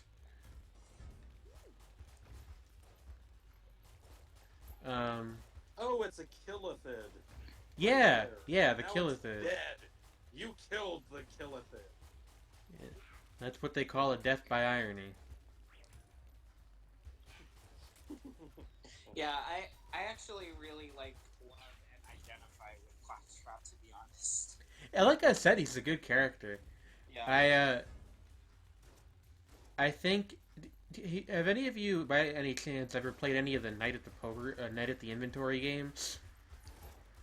They're like weird promotional games that Valve and some other companies do that have like different characters from different franchises interact. And then yeah, that's right. It's got characters from various Valve stuff. And, yeah. And like one of the guys from the Venture Brothers is there too, I think. Huh. But yeah, it's just a poker game, but there's a lot of like witty dialogue, and I think he's actually better in that than he is in the Borderlands games. Huh. That's just my opinion. Because he gets to interact with Gladys from Portal. Yeah. That is something. Yeah.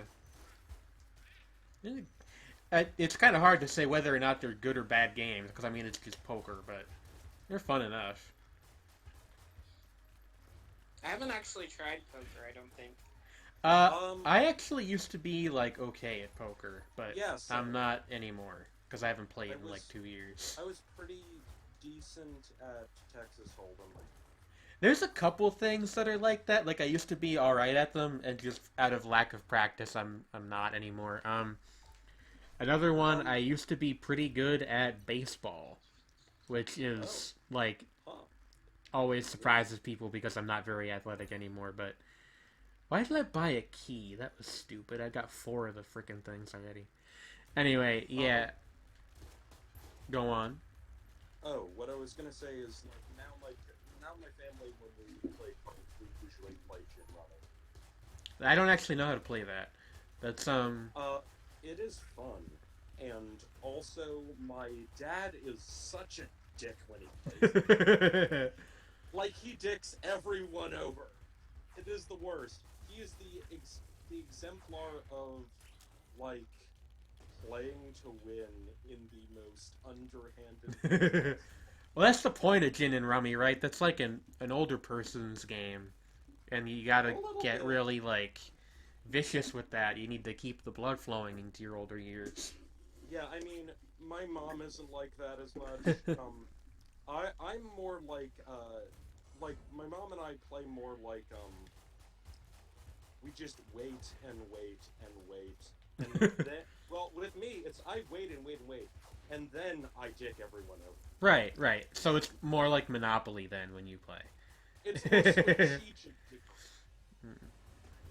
Oh, hey, what is it? What? I'm just looking at Garen talking about the cast. Sam and Max, Tycho from Penny Arcade, The Heavies, Strongbad, Ash Williams, and Brock Sampson. There you go. That's a weird combination. Yeah, and there's a second one too. I don't know if it's the same. Oh, whose best scene features fetuses mandolin. Okay then. There you go. I mean, Jim Thirlwell was one of the Venture Brothers soundtrack, so.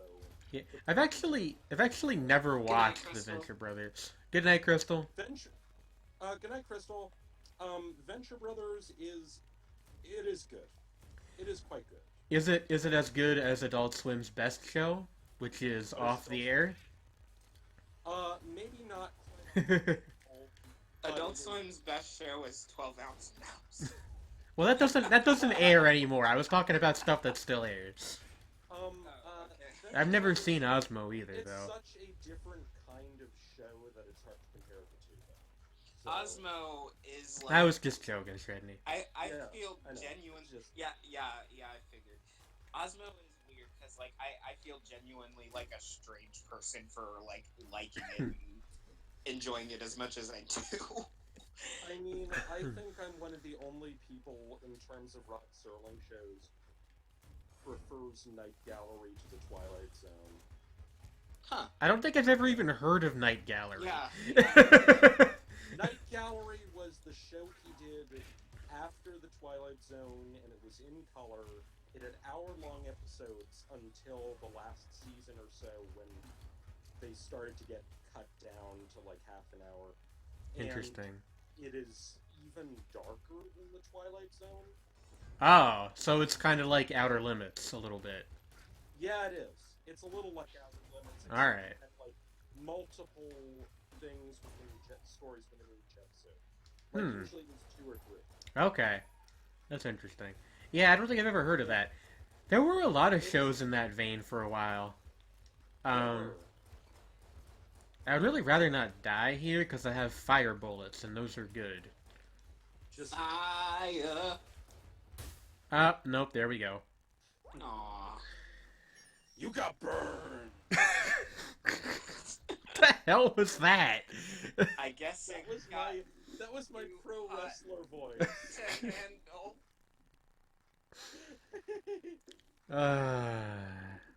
Alright, what is... Get burned. Either If that you or smell, like, it's like what a the cross rock between like yeah, is. pretty much. Is cooking. cooking. It's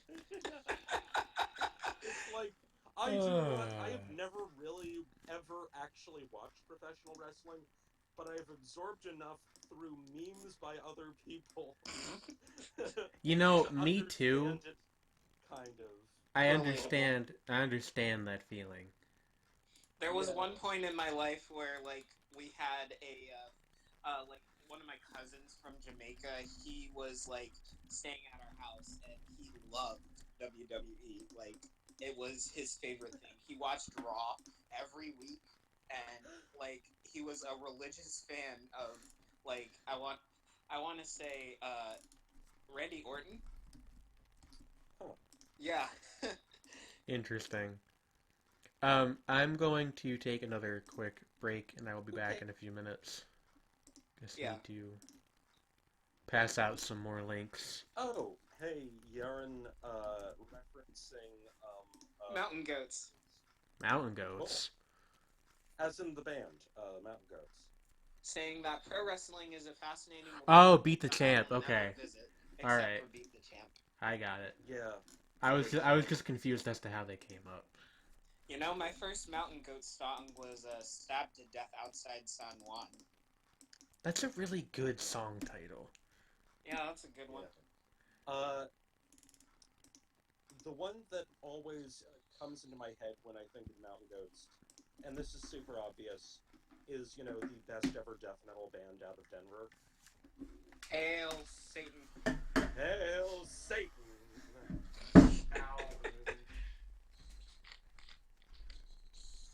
Yeah, it's like, yeah. Foreign Object is a good one, yes. I'm gonna stab you in the eye with a object.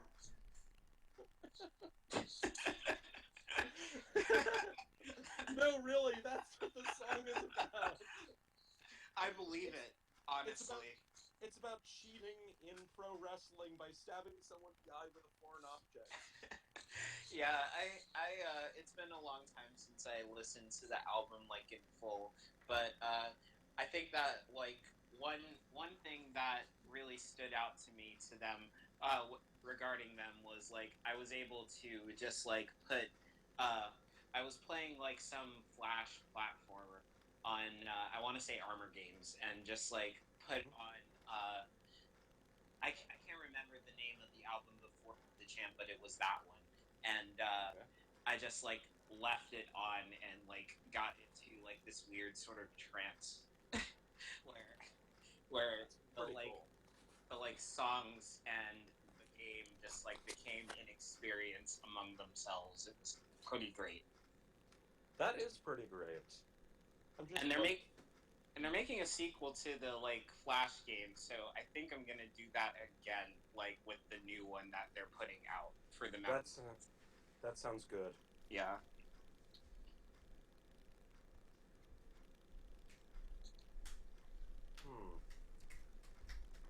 Is it too meta if I start mentioning another Twitch thing that I have watched? Get meta. Okay, getting meta is one of my favorite episodes of the recurring loading ready show, Watch and Play, is when it was taken over by one of the other guys on the channel. Instead of Graham being Guiders and Games, it was Beach, who usually does import games, and because they ran out of essentially games to play that he'd actually thought of, they just started playing all kinds of weird city Flash games on the internet for part of the stream, and included the original Frog Fractions, Room of 1,000 Snakes. It was glorious, and they were also doing what's the matter, whole, Onyx? they were dressed like the guys from Kraftwerk on the cover of the Man. Here, you want For me some to get you reason. some food before I sit And back? so they wound up doing the drunk Japanese salaryman thing of tying their ties around their heads. And they were just doing these non-stop weird Flash games for the whole thing for 3 hours. It was great. Yeah, this sounds amazing. Yeah, Yaren's asking me which Flash game. It's Super Adventure Pals, and then the sequel to it is just The Adventure Pals. I backed the Kickstarter, so I'm gonna be in the credits of that one. awesome. So yeah. Okay. That does sound like a good thing to do. Hello, I am That's your back. Flash game night. What are we talking about? Pretty cool. Just Flash games and how I got into trance while playing one, and listening to the mountain goats. Oh, okay. We have a guest. Hello, Onyx. How are you? My oldest cat has climbed up onto my stream thing. Please don't step on my laptop. Kitty. Please don't It's step. a kitty. Please don't step on my laptop. Onyx, you're stepping on my laptop. Okay, there you go. Kitty. I actually have 3 cats. I see 2 of them. Onyx, the old one. The old one's up here. That's Onyx, the old one. Cloud's drinking out of the water, and I don't know where Shaggy's at. You know, I actually was just rewatching that one episode of Gungeon that you were doing. Oh yeah, he where kept bothering Onyx, me. Yeah. Yeah, just made you completely kill the recording for 10 minutes just because you had to get the cat in order. He is amazing. kind of, buddy, I really don't want you to knock my mic on the floor. What's the matter, kitty? I have a cat who, we call our cat, my sister named her Angel, but we call her the Angel of Death. That's a good name for a cat.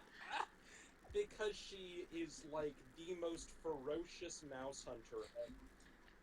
But she's also, she's so sweet and, a little furry machine. And, she's Okay. got a cat now. Now the cats are rubbing their noses against each other on the table, and now they've gone to, each has taken up a half of the table, and I don't know what they're doing now. But yeah, she's got. Yeah, I have enough for you. She's super fluffy, and she looks like she wears mascara, Okay. eyeliner and stuff, because of the way that her skin and fur patterning is. Okay. Hey, I'm sorry to interrupt you, but I wanted to go back to something real quick. I heard somebody, I think it was Trey, suggest retro Flash game night. That was Sredni, actually. Was it? Okay. Well, it was because I was reading something Yaren said, Oh, okay. and I was like, oh, that actually sounds like a decent idea. Yeah, that actually doesn't sound like a bad idea at all. I actually kind of felt bad because I only had the one game lined up for the stream, but everything else I tried just would not work. Yeah, but retro Flash game, that would be pretty fun. Yeah, I might Yeah. look into that. See how hard it is to like record. Yeah, it was just like I was just talking My about browser. different stream I kind of follow had a thing that essentially became that because they were trying to improvise to make a effective in that games. Okay. And it was one of the most entertaining things I've seen, partly because the two guys have really good chemistry and they don't do stuff together very often. Are you talking about those two dudes from? Shit, what is the name of the channel? Loading Ready Run or something like that? Yeah, well, two of the dudes from there. But yeah. It was like a different, like, normally with watch and play, it's Graham and Alex. Bye, Aaron. But Bye, Aaron. Graham had taken the night off, and it was, the guy who does their import games, which is Brendan Deary. Okay. And so that's the guy with the hat, and then another guy. Yeah, Alex is dude with hat, and he is a sweetheart. I always think of him as the guy with the hat because he wore a camo hat. The one thing I watched from him. Oh yeah, he's a pleasant dude.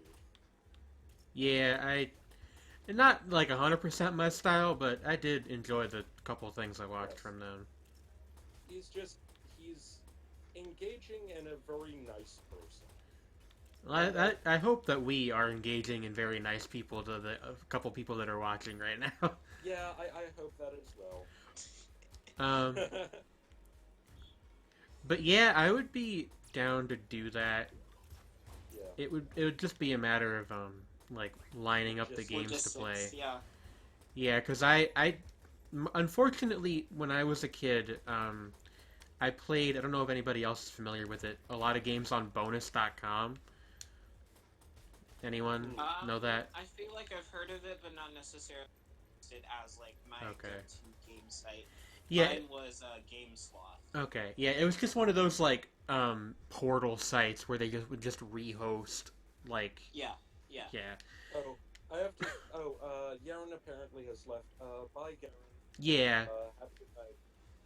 But the unfortunate thing is that that's not online anymore, so I don't know.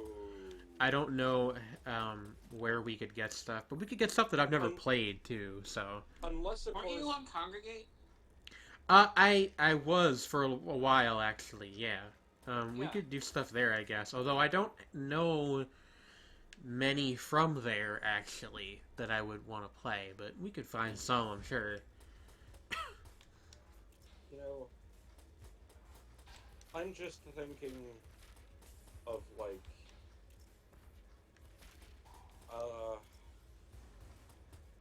for some reason I think that if I ever decided to do video game streaming myself, I think I would just like, you know, do something weird like visual novels and make terrible choices in them. There's a niche that hasn't been filled yet, I don't think. Honestly. I mean, novels you know, are an underrepresented niche within the Let's Play community. just play like fucking Planetarian and make everyone cry. Yeah, just like, well, Planetarian, that's basically. Well, yeah. There's no choice in that game. I think you just kind of press the button to advance the text. It's a short story with buttons. Yeah, they made a show out of that, didn't they? Yeah, they did. Apparently, it's pretty good. Yeah, I've never seen it. Yeah, like I haven't either. Apparently, it was because it was an online kind of thing. They were able to get away with different episode lengths. Okay. Which actually suited the show a lot better than a consistent half-hour. You know what's the best online anime though? What? Turning Girls. I have heard that is actually really no. Yeah, it's from More Than You. It's like 50% actually good and 50% a meme telling people how good it is. But it is actually interesting. It's very interesting. I'll give it that. Yeah. I watched the first episode, but I haven't actually gotten a chance to see any more than that. I'm surprised. I'm actually a little surprised that you haven't, just because Karen is so green. She's very green. Like, I'm... I love how, I guess... like, among people I know, my greenness is a math. It is. Yeah. It's very much a defining characteristic. I don't know anybody don't- else so associated with a single color. I mean, I don't know if I have any memes associated with me other than the ferret thing. Yeah, I mean, it's a good one. Ferrets are good. That's true. It's like, no one knows you're a ferret on... Online, no one knows you're a ferret. No, but Turning Girls is actually quite interesting. There's very little animation. It was actually done by Studio Trigger, but it was done by their non-animation staff. So That is pretty great. like the main character I have heard is voiced by a janitor, That is Wow. pretty great. and they're all like based off of people who work at the studio. Nice. I approve It's- of this bizarre concept. It's an interesting little thing. I'm thinking, like, I'm kind of... I kind of not feel bad, but I'm, like, I feel a little weird slacking on it, given the fact that I binged the entirety of Space Patrol Louisville in, like, 2 days. And it was, like, one of my favorite shows of the year. Yeah. And, like, you know, Trigger short stories that's super weird sounds right up my alley. And yet, I just haven't gotten to it. Which one? I mean, I still haven't finished Owari Monogatari. No, which one were you saying you haven't gotten to? Turning Girls. Oh, okay.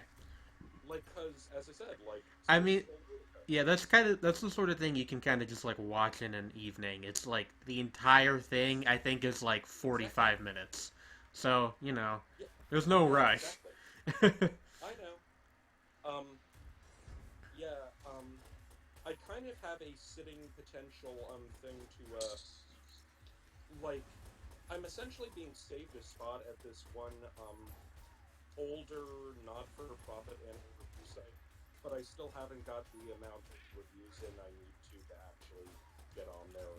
So I've been meaning to get around to things that nobody else will cover there, and it's often weird stuff like that, because it's just like nobody else has an interest. Yeah, I mean, I think there's maybe like 10 people total who know that Turning Girls exists. So Now you know how I feel with T and With what? you guys still there? Tiny and Big. Oh, okay. You cut out for a second. Yeah. I just, like, I mean, I'm sure I have a few things that I'm Yeah. that way about. I think everybody has at least a couple. Oh, yeah. It's like, For a long time, my thing like that was Thomas Ligotti, but then True Detective became a thing, and it was like, they were plagiarizing his non-fiction work, and it was like, I can't be, it's not my cult anymore. God damn it, you revealed the secret handshake. what is that? I don't actually know. True Detective. No, Wasn't it an HBO show? the Yeah. thing that they ripped off apparently. Conspiracy Against the Human Race, which was like this... Oh, Ligotti. Okay. Yeah. All right. I for some reason I just didn't parse what you said properly, I guess. Yeah, Okay. it's like, I mean, and like, I've been a fan of Ligotti since I was like 12. That's very young. Yeah. No, seriously, I have been... I Where's was a massive nerd when I was a kid. where's About the really heart? weird stuff. What the heck? I'm sorry, I'm just kind of freaking out because the map is telling me that there's a heart in this room, but I don't see it. I think maybe it spawned under the chair, which is unfortunate. Hey, Anyway, you go. didn't kill the consort dude. I'll get him when we go back then.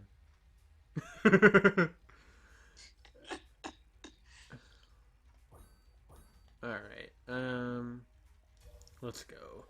I thought it was in the box. Oh, you got him. What box? No, this isn't actually a box, this is a pedestal. Oh, the pedestal. Yeah, there was a gun on it and I took it already. It was this thing. Okay. The hammer with a 4. A full heart, as opposed to, you know, having a hollow heart or half a heart. Well, the thing is that they're not actually hearts if you look closely. What they are is crossed red bullets. That makes sense, I think. And also kind of justifies how they managed to have half hearts. Yeah. Yeah. That's, There's a lot of gun in this. There is really just, like, a ton of gun in this game. Gun ton. Gurren gun ton, never mind. That one was dead on arrival. I'm sure, I mean... Dead on a rifle? There are a ton of... Oh, no. Dead on a There rifle. are a ton of gun anime, though. So, like... The only one I know of is Gunsmith Cats, I think. Sword Art Online 2. Exactly, the one where the Journey guy. When... Consult. I have an open question for the anime industry. Gun Art Online when? I mean, that is essentially what Sword Art Online 2 is. I've never seen any of either, so... I mean, I have watched other people, like, just relentlessly tear apart Sword Art Online enough that I have an idea of how it works. I've watched some of the abridged series, but that doesn't really count, I don't think. I mean, it counts enough. It's my brother's favorite anime, and I give him... Yeah. That was a great cutoff. And Trey, I are give you... him hell for it. Okay. Oh, the hell. It was really funny. It was my brother's favorite anime, and I give him, and then you just... The signal was interrupted. Really weird. It's like the Illuminati decided that no, you're not allowed to shit talk Sword Art Online today. Okay, so I have a proposal, a concept, an idea. A modest proposal? No, not a modest proposal. It's actually enormously egotistical. So I got a key for Hollow Knight earlier today, and I played a little bit of it earlier this afternoon.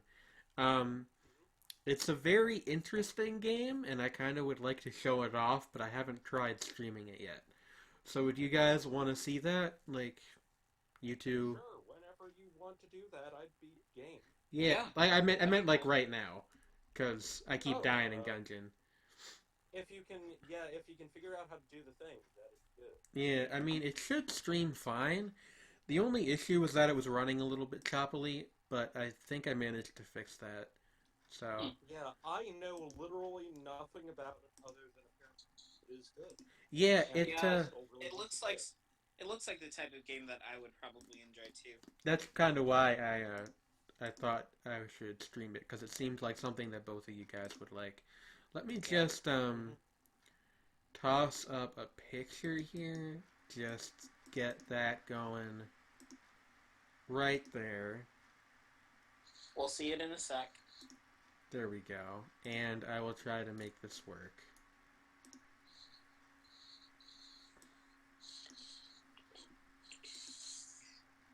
Is there an issue? I'm seeing black. Are you? Oh no, now I'm seeing... Wait a sec. Are you trying to make me lose my way? Wait a sec. Are you trying to make me lose my way? And you guys can do that for a second while I go quickly use the restroom. Lose my way? Wait a second. Are you trying to make me lose my way?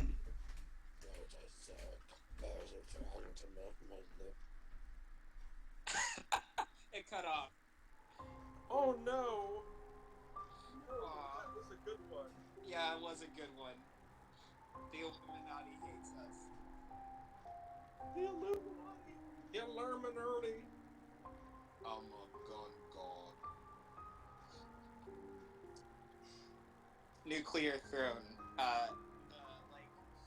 There's a character in it named YB that's basically the Eye of Providence, and he's the god of guns. It's amazing. Oh dear. Wait a sec, are you trying to make me lose my way? Wait a second. Are you trying to make me lose my way? Wait a second. Are you trying to make me lose my way? Wait a second, are you trying to make me lose my way? Wait a second. Are you trying to make me lose my way? Wait a second. Are you trying to make me lose my way? Wait a second.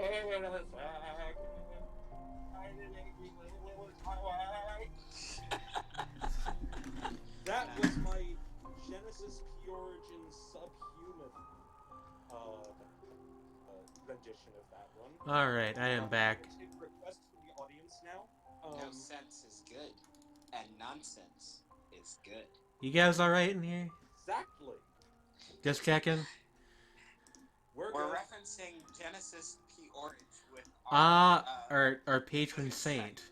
Are you trying to make me lose my way interpretations? Alright, Okay. another one in the same Genesis P Origin. Wait a sec. Are you trying to make me lose my way? You guys. I'm gonna turn down the volume on this like a lot because it sounds really loud. Alright. Loud. That's a bit better. Soft. As Clipping would put it, I need my shit loud, loud, loud, loud. Alright, so one thing with this one is I don't know how to run it in windowed mode, so you guys will need to keep an eye on the chat for me. Real quick though, since it seems to be streaming okay, tentatively. If it has, Ooh. how much talking is there? Could you put on like subtitles? There's some, but it's already subtitled. High CPU usage. That's interesting. Hold on one second. I think everything's okay now. Hey, Yeah? there, the person in the chat, ISO-Tiro? Oh, they're thunk browsing. I know who they are. Let's go. It's all good. Okay. I'm just trying to figure out how to pronounce their name. I actually don't know either. I think it's Isoitrio, something like that. ISO-Tiro? Maybe. ISO-Tiro? Okay.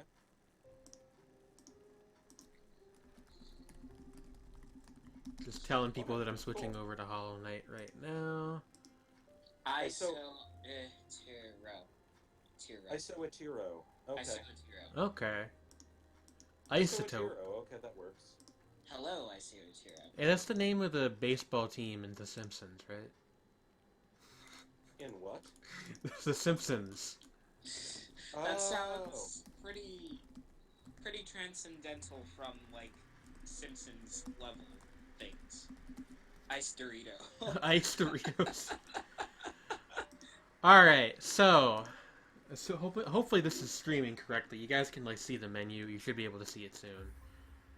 Yeah, we've got dust moving behind the text. Yeah, okay, good. Or snow. So this is Hollow Knight. The key for this was given to me by a fellow named Courier on the LWA Discord, so big thank you to him. And putting thumbs up. Yeah. And this is it's an interesting little beast. Let me see if I can remember which one of these buildings has the carriage thing in it. I know it's around here somewhere. It's all black for me right now. Ooh. It's loading. Oh, okay. It's doing the. Oh, there we are. Okay, this yeah. Is kind of cute. Yeah, the loading screens are. The performance in general is like the single complaint I have so far, and we are in the wrong place. So I'm gonna. It is. Aw, this is a cute little character. Yep, that's. Oh, I fell down the hole again. We don't need to be. We don't. Met them and I love them. We don't need to be down here, and I keep putting like 20-second loading screens between us and what we should be actually doing. Okay, once more with feeling. Up to ascend. Yeah, so the high concept behind this is that it is kind of a Dark Souls inspired Metroidvania. Um, I Huh. I think the Dark Souls thing is more in aesthetic than it is in mechanics, but I definitely like it a lot so far. Hey, buddy, how you doing? Oh, he's a little boingy thing A with boingy thing. horns. He's a Boing. boingy thing with horns. Yeah, every character is some sort of insect. I don't think they're supposed to be Oh. real bugs, but like, yeah, that's like the Oh, whole. so it's like their antennae. Yeah, I think or horns or something like that. I think it might be some kind of little Yeah, beetle well, buddy. yeah. I mean, either is it's just it's riding a beetle. Ice Dorito says, I made popcorn to watch anime with my BF and he fell asleep, so this popcorn is for you, fam. Huzzah! Thank you. We are so honored by that. Yeah. So this is a great game, but it's full of bugs. Oh my god. who said that? Go. Go. Otaku said it. Yeah. Like So using their evil mod powers to make us suffer. uh, mod boost. Anyway, yeah, it's like I mean I've only played like maybe 2 hours of this so far, and my understanding is that it's a very long game, but it's like really good so far. Like This is just so charming. yeah, like it's really pretty, and like I should emphasize by the way, I have all the graphics settings like turned way down. This is what it looks like at its worst. Oh. So, you know, if Still you really yeah, and if you've got like a good computer, you can probably make this look like a painting or something. Holy cow, it is a pretty little game here. It is really, really nice looking. I think I know where this goes. This is a shortcut back up top, I think. Oh. Aesthetic. okay. It's Yeah. like I'm endeared to it already. Yeah, I've been looking for another platformer because like the last one that I played like all the way through. I can't even remember at this point, but like I think Whoa. that I think that I might try Ori and the Blind Forest out, and this has I have kind of heard- a similar vibe to that. I feel. I've heard Yeah. very positive things about that one. Yeah, They I are- want that one for my Xbox. They are sort of in the same like family of games, I think. I have also This gotten appears the to be impression that locked. Ori is, in terms of difficulty, way out of my range.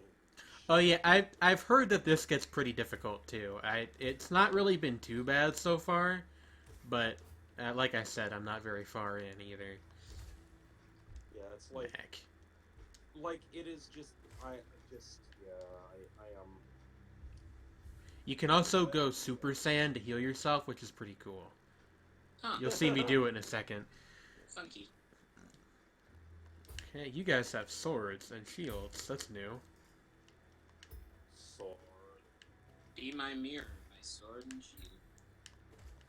Missionaries in a foreign field. Yeah, I like Viva La Vida, but that song is really special to me. I sang it in a talent show in 6th grade. Oh, okay. That's cool. Yeah. I have to wait until these guys finish making their combo, Those and are then I can. Bug Knights. Yeah, they are. The enemy design in this is really good, like just visually speaking. Boing. Dead. Boing, boing. And the combat in general is very simple, but I like the way that it feels. It's very like Yeah. It's impactful. It actually kind of reminds me a little bit of Shovel Knight, another indie game with knight in the title. Ooh, I've ouch. been meaning to play that game for so long. Shovel Knight is also very good, although it's much like faster and lighter than this game is. And, I'm just gonna leave that guy alone since he is no longer in my way. Ooh, getting a little bit of stuttery uttering here. Let me see here if I can just close some stuff and maybe improve the performance that way a little bit. like I said, my only complaints so far have been performance related. There's not a ton of options, and I had to like do some stuff with the launch settings to make it not hang all the time. But other than that, is that better? That seems a little bit better.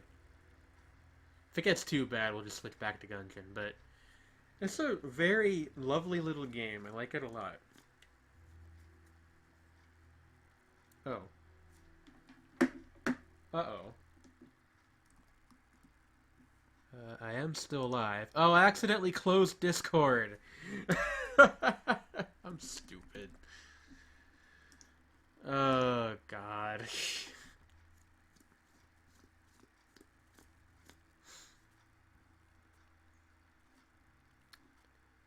Welp. I'm a smart young lady, aren't I? Let's give it a second to fire back up here.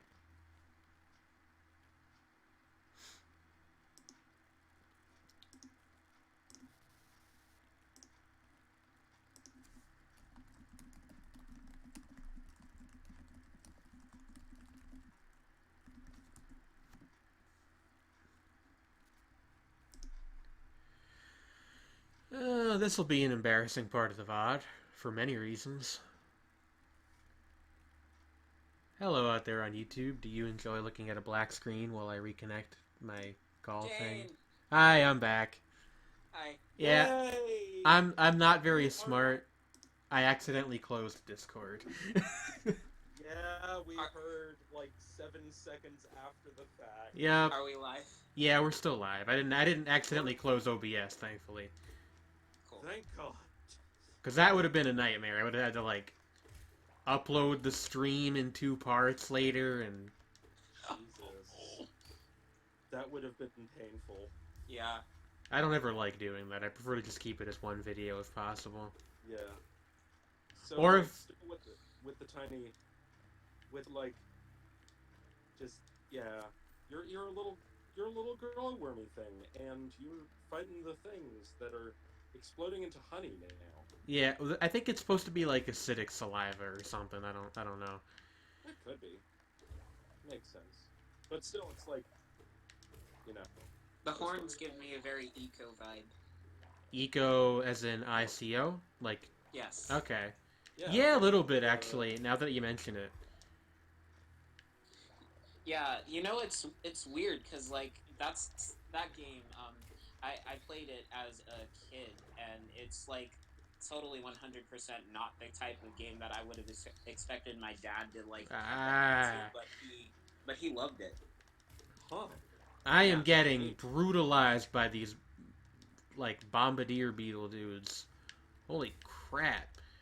Okay, down the hole, down the hole, down the hole. Goodness gracious. Hopefully I don't immediately fall into more enemies, because if I do, I'm gonna die. Okay. Whew. Stressful. You guys still there? Yeah. Okay. Yeah. Just now I'm kind of paranoid. But Just okay. intently watching I think you, I'm paranoid. Manipulated. You know, I actually just listened to that song, like, because it randomly entered my head, like, yesterday. I got... Let me breaking down is easy. Providing an unofficial secondary soundtrack for Hollow Knight.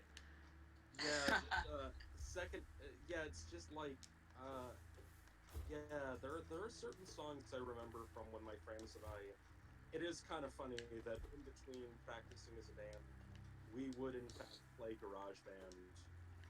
That is actually very funny, yes. I mean, just because why not? I was not good at anything, so I just substituted with vocals. And yeah. I sucked at Rock Band and all those types of games. Yeah, I did vocals too, because, like, I couldn't do the drumming thing or the guitar thing, but Hell. I could sing like I loved it. Yeah, our drummer at the time, they bec started actually playing guitar after they often wound up being the guitar part in a rock band. A Eventually, we're just like, fuck it, I'll actually play guitar. I wonder Um, how many people like Guitar Band. Yeah, that's the name of the game. Guitar Hero and Rock guitar Band. band. Guitar Hero and Rock Band yeah. got into music. I have to imagine quite a few. I mean, that's like the entire I, reason Dragon Force were popular for a while. I I don't mean that as an insult. I think that was good oh no, marketing. I'm just like I'm just thinking.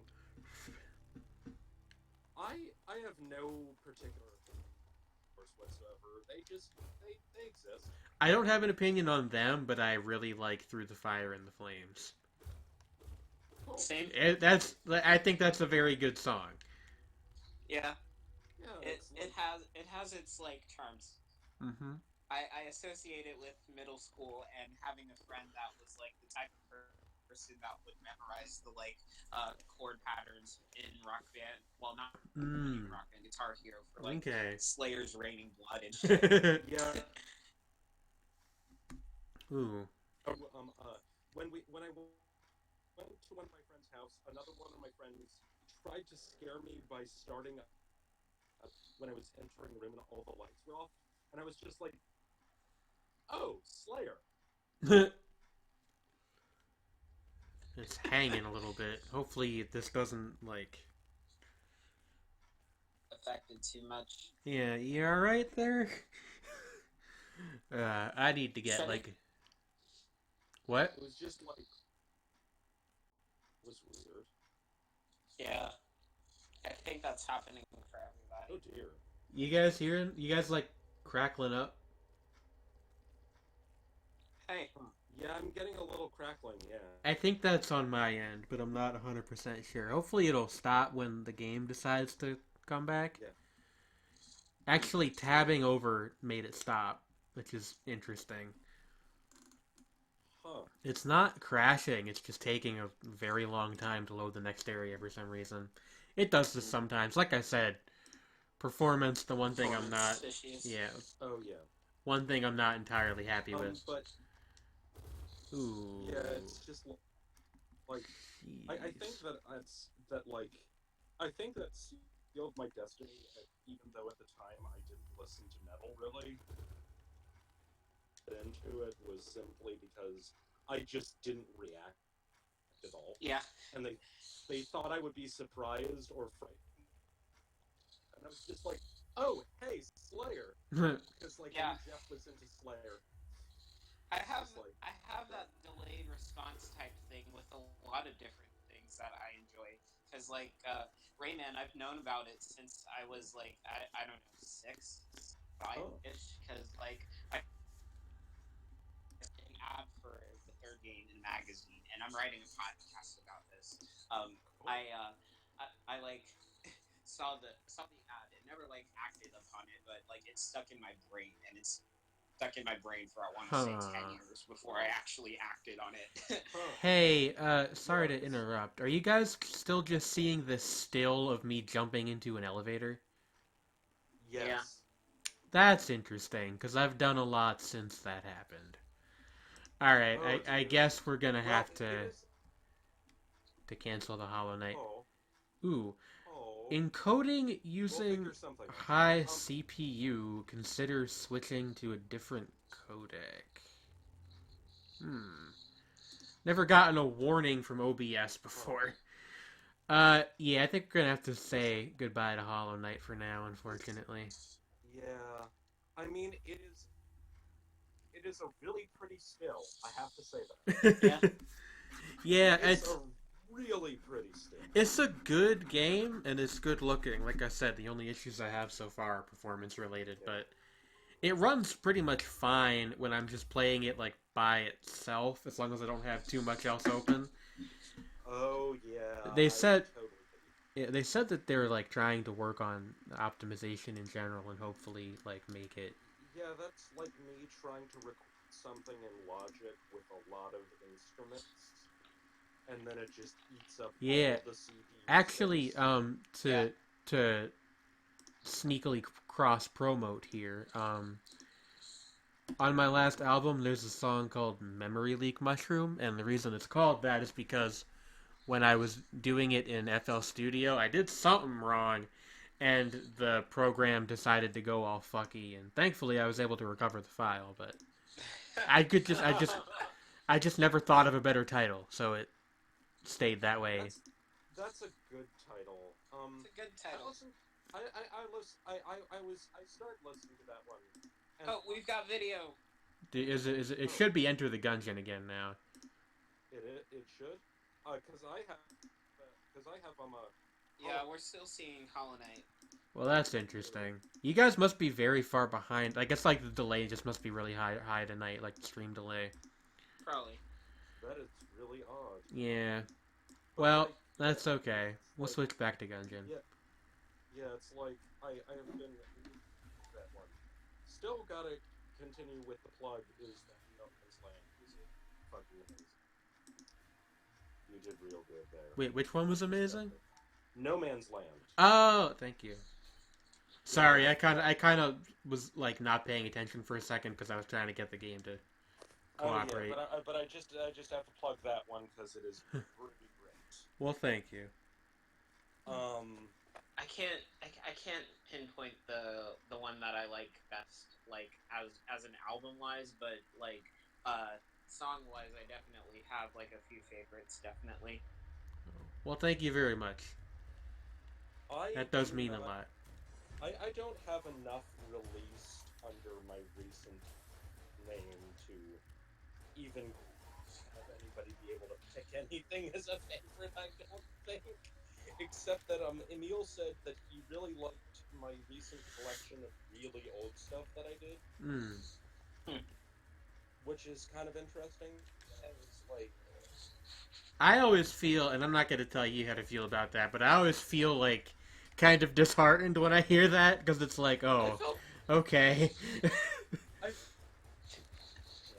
It's like somebody every once in a while I'll have like someone buy or download something I released like 2 years ago, and I'm just like, all right, whatever floats your boat, I guess. now, You know. see, if you want disheartening, take it to the next level here. Is this one, the one Ghost Music to Ghost People? Oh, I see Enter the Gungeon now. That's good. This is material that comes from back when, I was a teenager. Okay. So... Yeah. Yeah. I was a good musician when I was a teenager. What happened? So, like, going back to that idea of, like, people liking your older stuff more than your newer stuff, I've run into that a little bit with, like, my friends in the, like, creative filming club here at my school, and, like, they like, used a song from, I want to say, Nostalgia Trip on my, on their Oh podcast yeah. as Okay. their theme song. Yeah, that I think it's A Safe Made of Cheese Whiz from that album that they used. Okay. I remember that one, too. A classic of its genre. Well, you know, I don't know. Like I probably shouldn't feel that way about it, but it's kind of weird. I mean, I do and I don't. It's like, I don't feel insulted because it's like, hey, I was able to make really good stuff, before, and I feel like I've progressed in other areas. Yeah. And there is stuff about my old work that I do want to bring back that I kind of intentionally, like, was moving away from when I recorded a lot of my more recent. Yeah. So it's like, I can always go back to that, at least partly, and incorporate what I've learned. Yeah. For me, like, it's almost, because, I mean, I do, like, the Rob Pollard thing, where I put out an album I'm already working on 3 more, but, no one can ever say I don't have a lot of material. But, yeah, true. So, I mean, this last one was kind of intentionally, I didn't do that because I wanted to try to focus a little bit more on actually getting some copies sold, but Uh, Yeah. Usually by the time I've put an album out, I've already forgotten most of what's on it. Huh. Which has led to problems before because sometimes I end up like sampling the same thing more than once and don't even Oh realize it. yeah, I can Yeah, understand that. yeah, that's understandable. What I usually do is I'll write a song, or I'll have like some kind of musical idea that's underlying it that I build, and then like often I'll write more than one song, and I'll combine them as I'm writing them Mm-hmm. into a longer song. And then often like two or three different songs will be merged into one longer song, and then I'll eventually record it, and then in the recording process, a lot of interesting writing stuff happens because Right. the kind of instruments I assign different melodies and beats to is basically entirely determined when I. See, So, this makes me feel very like uneducated and lazy because I just kind of do. I don't really put yeah, I mean, put a lot of yeah, but thought into it. you you have like a totally different process though, because like Yeah. I take literally years to create a single album, and I still have like a zillion songs that I haven't done anything with. Yeah. And I I occasionally, actually counted the other day. I have almost 50 Bandcamp releases on my page. 48 yeah, Yeah, 48. on the new Bandcamp alone. Yep. And there was the old one that I had that I don't post anything on anymore, so that's probably like another 20 or so. yeah, I that, am not yeah. nearly as prolific as Jane is, but I'm also not quite as like slow as Sredni with my process. I think I'm in the middle of you guys really. Yeah. Yeah. Where Which is like honestly like probably the right way to do it, but you Yeah. know. Because, like, everybody forgets that I even released an album after a while. I And it's didn't. I like, remembered it. I actually like I I know. there's the one song from there that I like that I now do not remember the name of. I will try to look it up later because I know I've listened I to know it that quite a you few sampled times. Lifers. Yeah, there was that too. I think there was another one also. Yeah, Lifers is one I'm unusually proud of because the beginning is something that I just scribbled off really fast. I improvised the lyrics on the spot, Mm-hmm. basically. And then the ending is me essentially just jamming, Yeah. like improvising completely for 5 straight minutes by myself. So it is like the least seeming like it would seem the least effort I've ever put into something that I've created, but it turned out really fucking well. Yeah, I mean sometimes you have to switch it up kind of. Oh yeah, of I course. And yeah. this is kind of tangential, but one thing that does kind of bother me is that I have like such an abundance of material that I don't have a good way to keep track of what I've released and what I haven't. Also, what the Oh, hell is this thing? You'll see what this in at? a minute. I got a really a black chest, which is super rare, and I got something out of it. You'll see it in a second. I think I'm holding a Huh. Doom ooh, reference. Anyway, Dude. um, but that's kind of why I started doing those albums that are just collections of things that I've oh yeah. have sitting on my hard drive. Yeah, that's sort of what I was trying to go with ghost music for ghost people was like is that it's like stuff that it allows me to do like more fever carpet stuff like that's just really abstract Mm-hmm. but it's also like me either releasing stuff that I had like sitting around that's really old that I think is good or it's I'm stuff stupid. that's like stuff that doesn't really go anywhere else that I've been working on for a long time. Like I Yeah, have this track like when Emil was in visiting like I think the time before last or something, right. we walked by a place called Liberty Drones.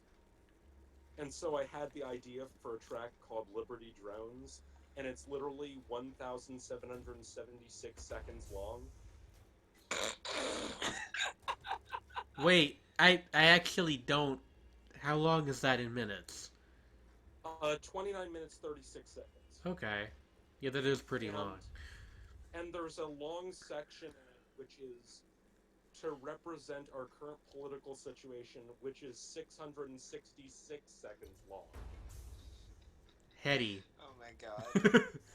I Like the number I of love beats. yeah. this. And it's a drone piece. I think the longest piece of music I've made recently, like within the past few years, is that one with all the samples of the Lil Wayne interview. That was a couple albums ago. The 10 or 13-minute long? I think it's like 17. Yeah, it's pretty long, and it's good. I like that one a lot. That was also, probably shouldn't say this stuff now that I think about it, but whatever. There was also a sample of Roll the Chariot in there, which is like an old sea shanty. Good choice. There's like a group in New York that I guess performs reconstructed sea shanty music, and I ripped a YouTube video of one of them performing. That's a good idea for a sample. Mm-hmm. I feel like, my big secret is that for one thing, I rip a lot of things off of YouTube, and for another thing, I stole that method from Party Supplies. So, the guy that produces for Action Bronson. Normally, in terms of stuff I've done that actually contains sampling, it's usually really odd choices of samples, I think, now that I think of it. Because, I've realized that, if I ever wind up doing, because I'm kind of interested in doing some hip-hop production, is that I'm gonna be, that guy who annoys people by, half the thing Did is I backwards Richard Young's. did I show you that tweet that Will made? That was accidentally drops breakfast. Ooh, this is a great. This new clipping beat is great. What?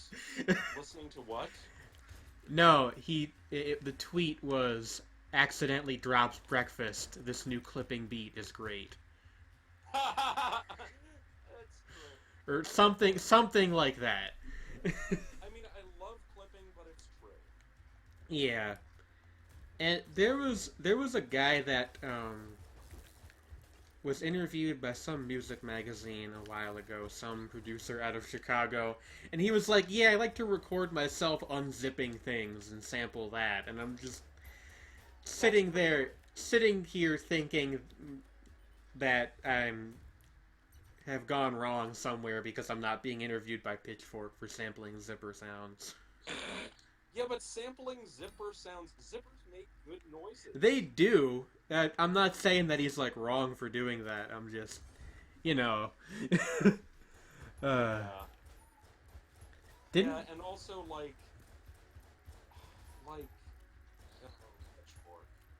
Pitchfork. Everything is about the angst of our society related to technology. Literally everything is an anti-technology manifesto, especially the mixtape by a rapper named Samus. I'm not even gonna get into how I feel about Pitchfork just because, oh my god.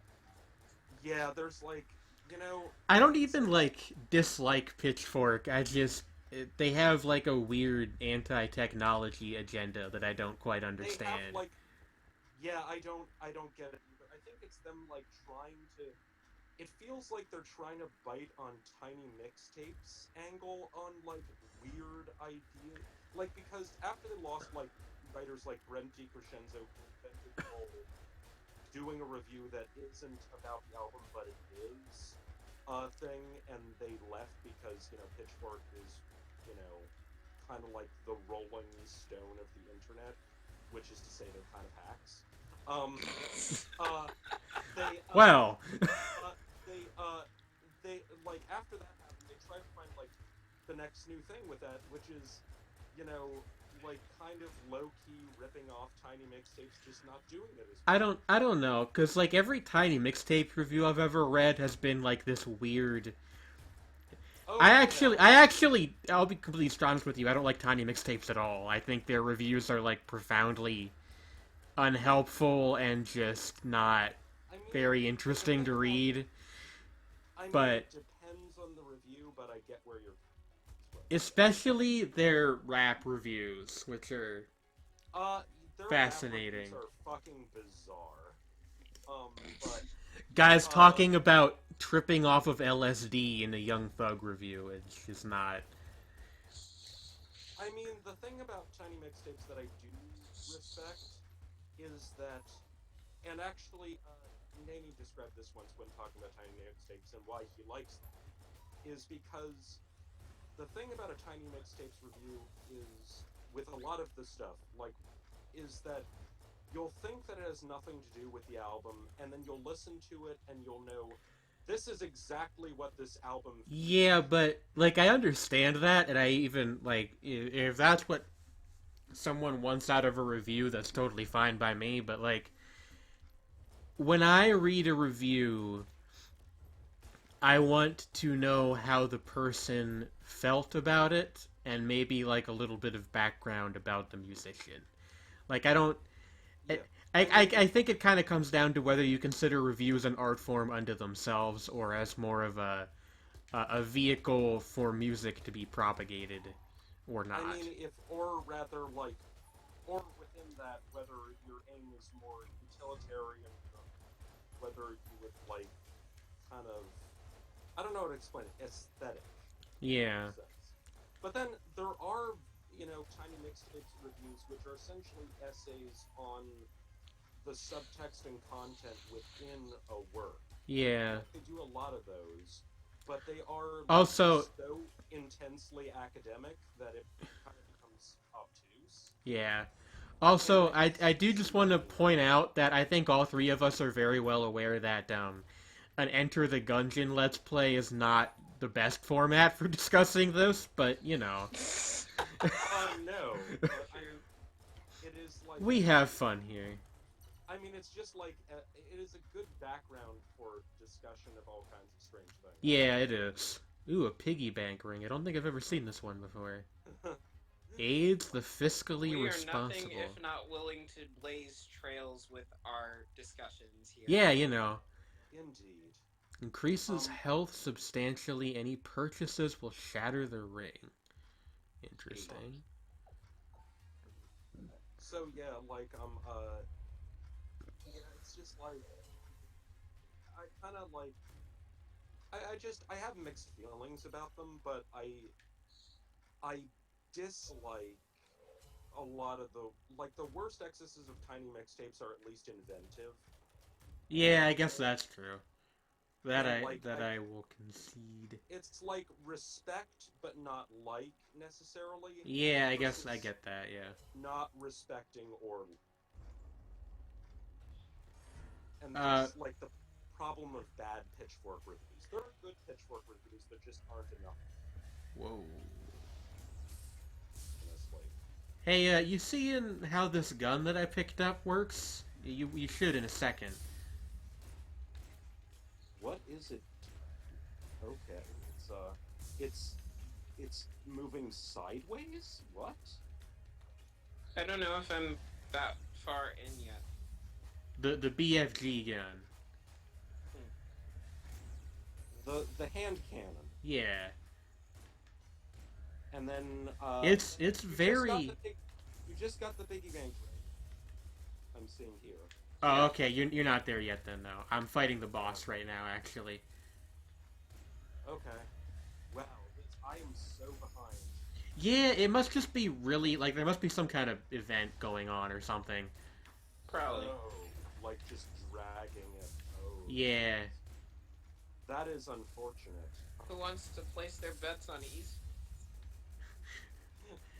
Hey, you guys want to try out for the Hearthstone tournament in a couple months? What tournament? Oh my god. Nothing. What? Don't worry about it. Oh no. Oh no. Oh no! Oh no! Is Yaren here? Is Yaren? He went to bed, unfortunately. Oh, you fighting a snap? Yeah. Hey, by the way, but going back to the music discussion, I have a related question. How do you feel about rattling hi-hats? Oh no, what? Rattling hi-hats? I know. I mean, I haven't actually... is this like a trap joke? Like actual rattling hi-hats, or like... It's just something people make fun of Anthony Fantano for saying. Oh. Oh! I haven't watched him in, like, God knows how... I think I've watched maybe like 2 of his reviews ever, but it's a meme that I find oddly funny for some reason. Yeah, I mean, there are other things that are funny. Huh? In terms of, like, weird things he repeats that he is fully aware of at this point. A heavy trap influence. Oh, heavy trap influence is one, yes. Yeah. No, but he has plenty of ones for metal. I mean, or for hardcore, sort of punk type stuff. His very specific things. Do share, because I would like to expand my meme thingy vocabulary. I can't remember quite right now, but like, God. Blooper. Close your bloop. Yeah, you gotta close your God, bloop. He has certain favorite, like, adjectives.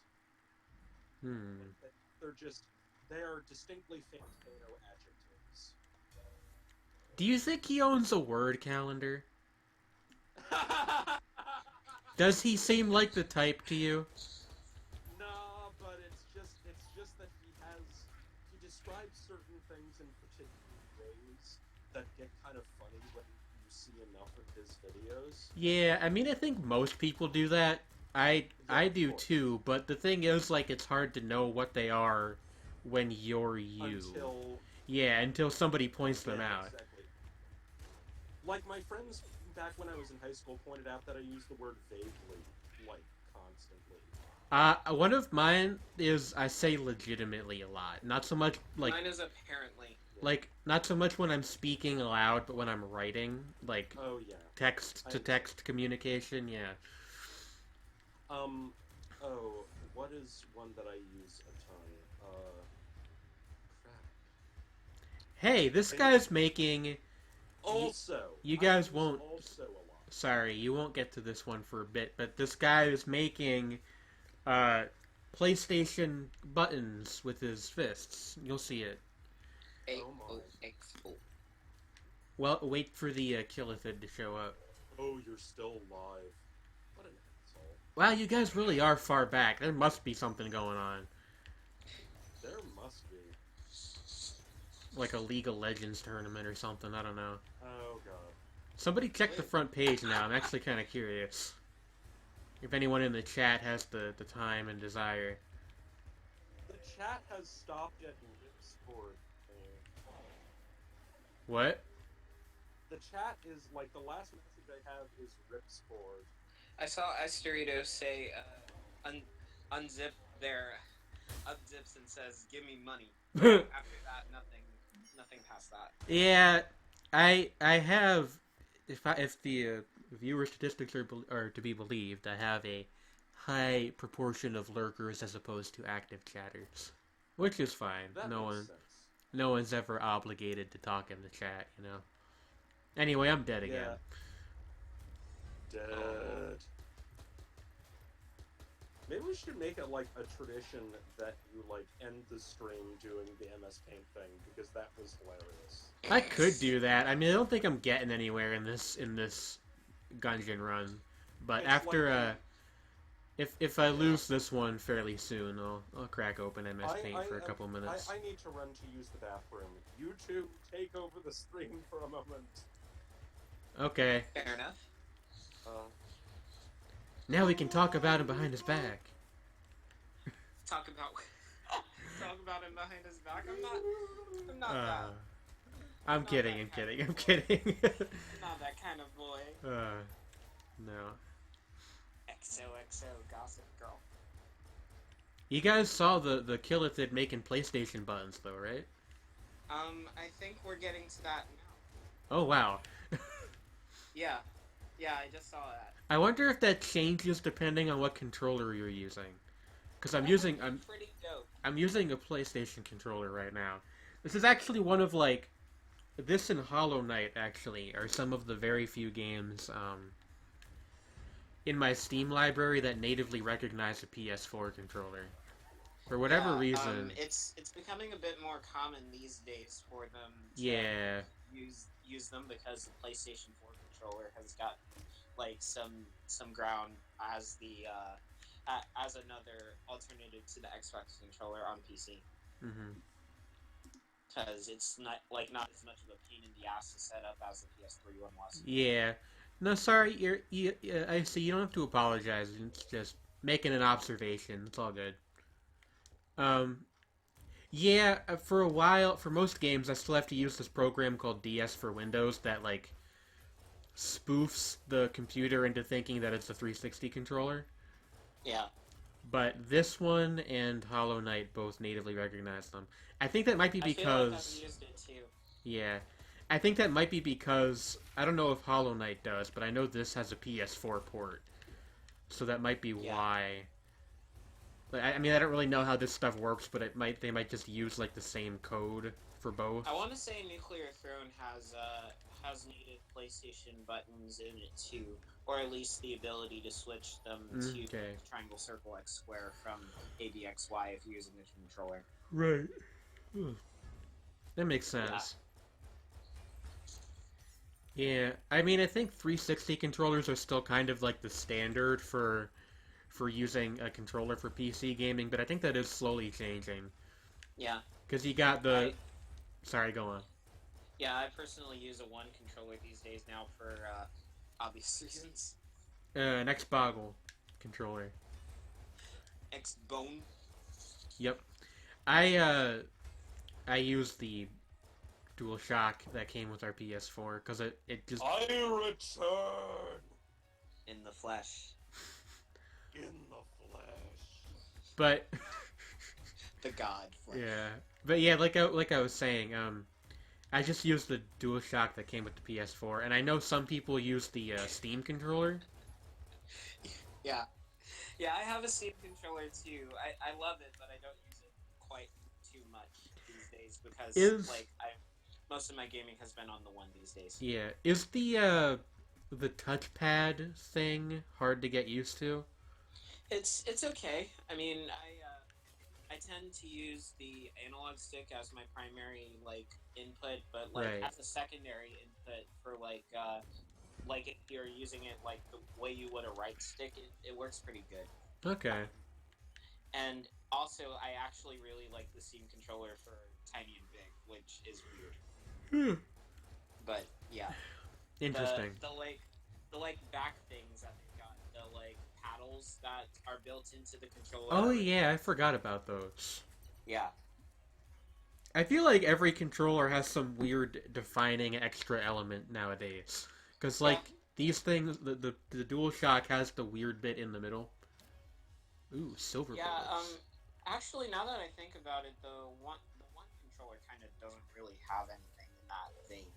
At least the regular one controller. Yeah, although I've heard that it has a very good D-pad. Yeah, the D-pad's pretty good. Oh wait, now that I think about it, the impulse triggers might be what the one's defining characteristic is, because basically the triggers they kind of vibrate to have haptic feedback on the inside. Interesting. I'm just kind of watching you flip tables. Flipping tables is a big part of the Gungeon experience. There's actually I don't think I've Table flipping. yeah. I don't think I've picked any of them up, but there's actually several items that reward you in various ways for flipping tables over. I feel like that is the summary. The modern Republican experience is Guns and flipping tables. Except Gungeon is fun. Yeah. Exactly. Hey oh. It's like, you know. Wow, this is chewing through them. Jesus. Like, you could, endure an endless cavalcade of suffering where you flip tables, shoot guns at people, Or you could play Enter the Gungeon and have fun. It's the same thing, really. That is the joke. That is joke. Yeah, that is the joke. It's joke. That was, like, far better than it should have been. I'm glad. It's like Crystal would be proud. Oh, yeah, she went to bed. We'll have to show her that later. I'll make that, like, a Twitch highlight or something, if I've ever figured out how to do that. Yeah. Just check. Oh my god. Just, We really have covered a very wide variety of topics tonight. As we do. As we do. As we are wont to do. So, Did you know that want used to mean, it's the past participle of a word meaning to dwell, or to be in a place. so, like, you want in somewhere. Yeah, well, as you are want, you won in a place. That's interesting. It's I think, mostly obsolete now. Like, it's very, very rare in any form, but... Much like the Republican Party. No, they're not. They're not rare. They're... Unfortunately, no. But anyway. Yeah, that was my shitty attempt at political humor for the night. Hey! They are mostly obsolete, but they are not rare. Alas. I would apologize for being political, but you're watching a stream hosted by a trans woman. I don't know what you want. You know what I mean? Dunking on Republicans, it's like... It's a pastime, really. It's a pastime, yeah. And, like, I mean, I keep referencing my boyfriend. That too, yeah. We have investment in these matters, my friend. You know. Yeah. I mean, nobody's saying, going full on smash the state. It's just... I mean, we could do that, but I think that would stop being entertaining pretty quickly. Yeah, pretty much. Like, I mean, yeah. Icy's boyfriend woke Iso's up. boyfriend woke up. Yeah. What are you guys watching, anime-wise? I had wanted to watch Gunbuster this week, because I know the Trigger Discord is doing a group Manga. watch of D-Buster, but... she's leaving. Bye, guys. Bye, Icy. I think that's her anyway. I can only see, like, half the message. I sent a message because I figured it's probably going to be super delayed. Oh, yeah, that's a good point. Good thinking. It's like... It is super weird to hear, like, 20 seconds after the fact, like, a little echo of what we've been saying. Yeah, you know. It's surreal. The entire Twitch experience is very strange when you think about it. Oh, it really is. It's like the descendant of watching your friends play a video game at their house. Oh, yeah. But... Which I used to do with Halo, actually. Yeah, I mean, I used to do it, like, my stepdad would play Halo and I would watch him. I watched my dad play through the entirety of Metal Gear Solid 4. That's interesting. It was great. I'd never played the game myself, but, like, it's still super, like, in my head because, like, I remember just being able to sit down with my dad and enjoy that with him together. That's nice. Yeah. It's just... It's nice to be able to, like... There's something relaxing about it. It really... I mean, even I'm the one playing it, and I'm still having a good time for the most part. I'm not... Yeah, it's pretty chill. Yeah, you have to pick your games carefully, though. You can't pick things that require you to focus a lot, I don't think. That's true, yeah. I mean, unlike... I mean... Tell that to all the League streamers. Eh... Oh, God. god. That's an entirely different thing right there. Dude, I could never live stream like a competitive game. I think I would cry. Like yeah. Uh, You know, Pardon I me. only recently learned what MOBA stands for. yeah, massive online or no multiplayer online battle arena. Battle arena. Yeah, and it's like, oh, that makes sense. That does describe those games. Yep. Sort of like the whole MMO thing. It's like massive multiplayer online role-playing game. Yeah, can we Well, talk more- about how there are like no video game genres that sound good? They all suck. Except for Don Maku. That one's cool. The rest suck. Okay, but consider platformer. No, that's bad. It's It's not bad. stupid. Oh, I mean, I like the translation of, you know, like the term bullet hell is just kind of a great. Yeah. It describes what it is, and you know. I don't know. I mean, aesthetically, it's now that I think about it, actually, like, why is rock and roll called that? Like, I'm sure there's an actual reason, but it's kind of dumb, right? what? Because it rocks and or rolls. Rock and What roll. is- Why is it what called in the- that? Is that a genre? Of music, yeah. Rock and rock roll. Yeah. music? Oh, Yeah. Sorry, I kind of switched mediums there. I It's a just... reference to the reason. Part of the reason is because it's a reference to a 1928 blues song that is kind of like the precursor to it, and of course it's about sex. Well, obviously. I mean, and it's like it's hip shaking music. It's about rocking and rolling. Can you No, say really. that again, please? It's about rocking and rolling. I really like the way that you said that. That's, like just yeah, that's. But I mean, it gets weirder as I said with metal terminology. Yeah, can we because, talk like, about technical brutal death metal again? Yeah, exactly. I was just about to say, it's like technical death metal is technical, and it's a genre that was defined by the name death. So it's technical death metal.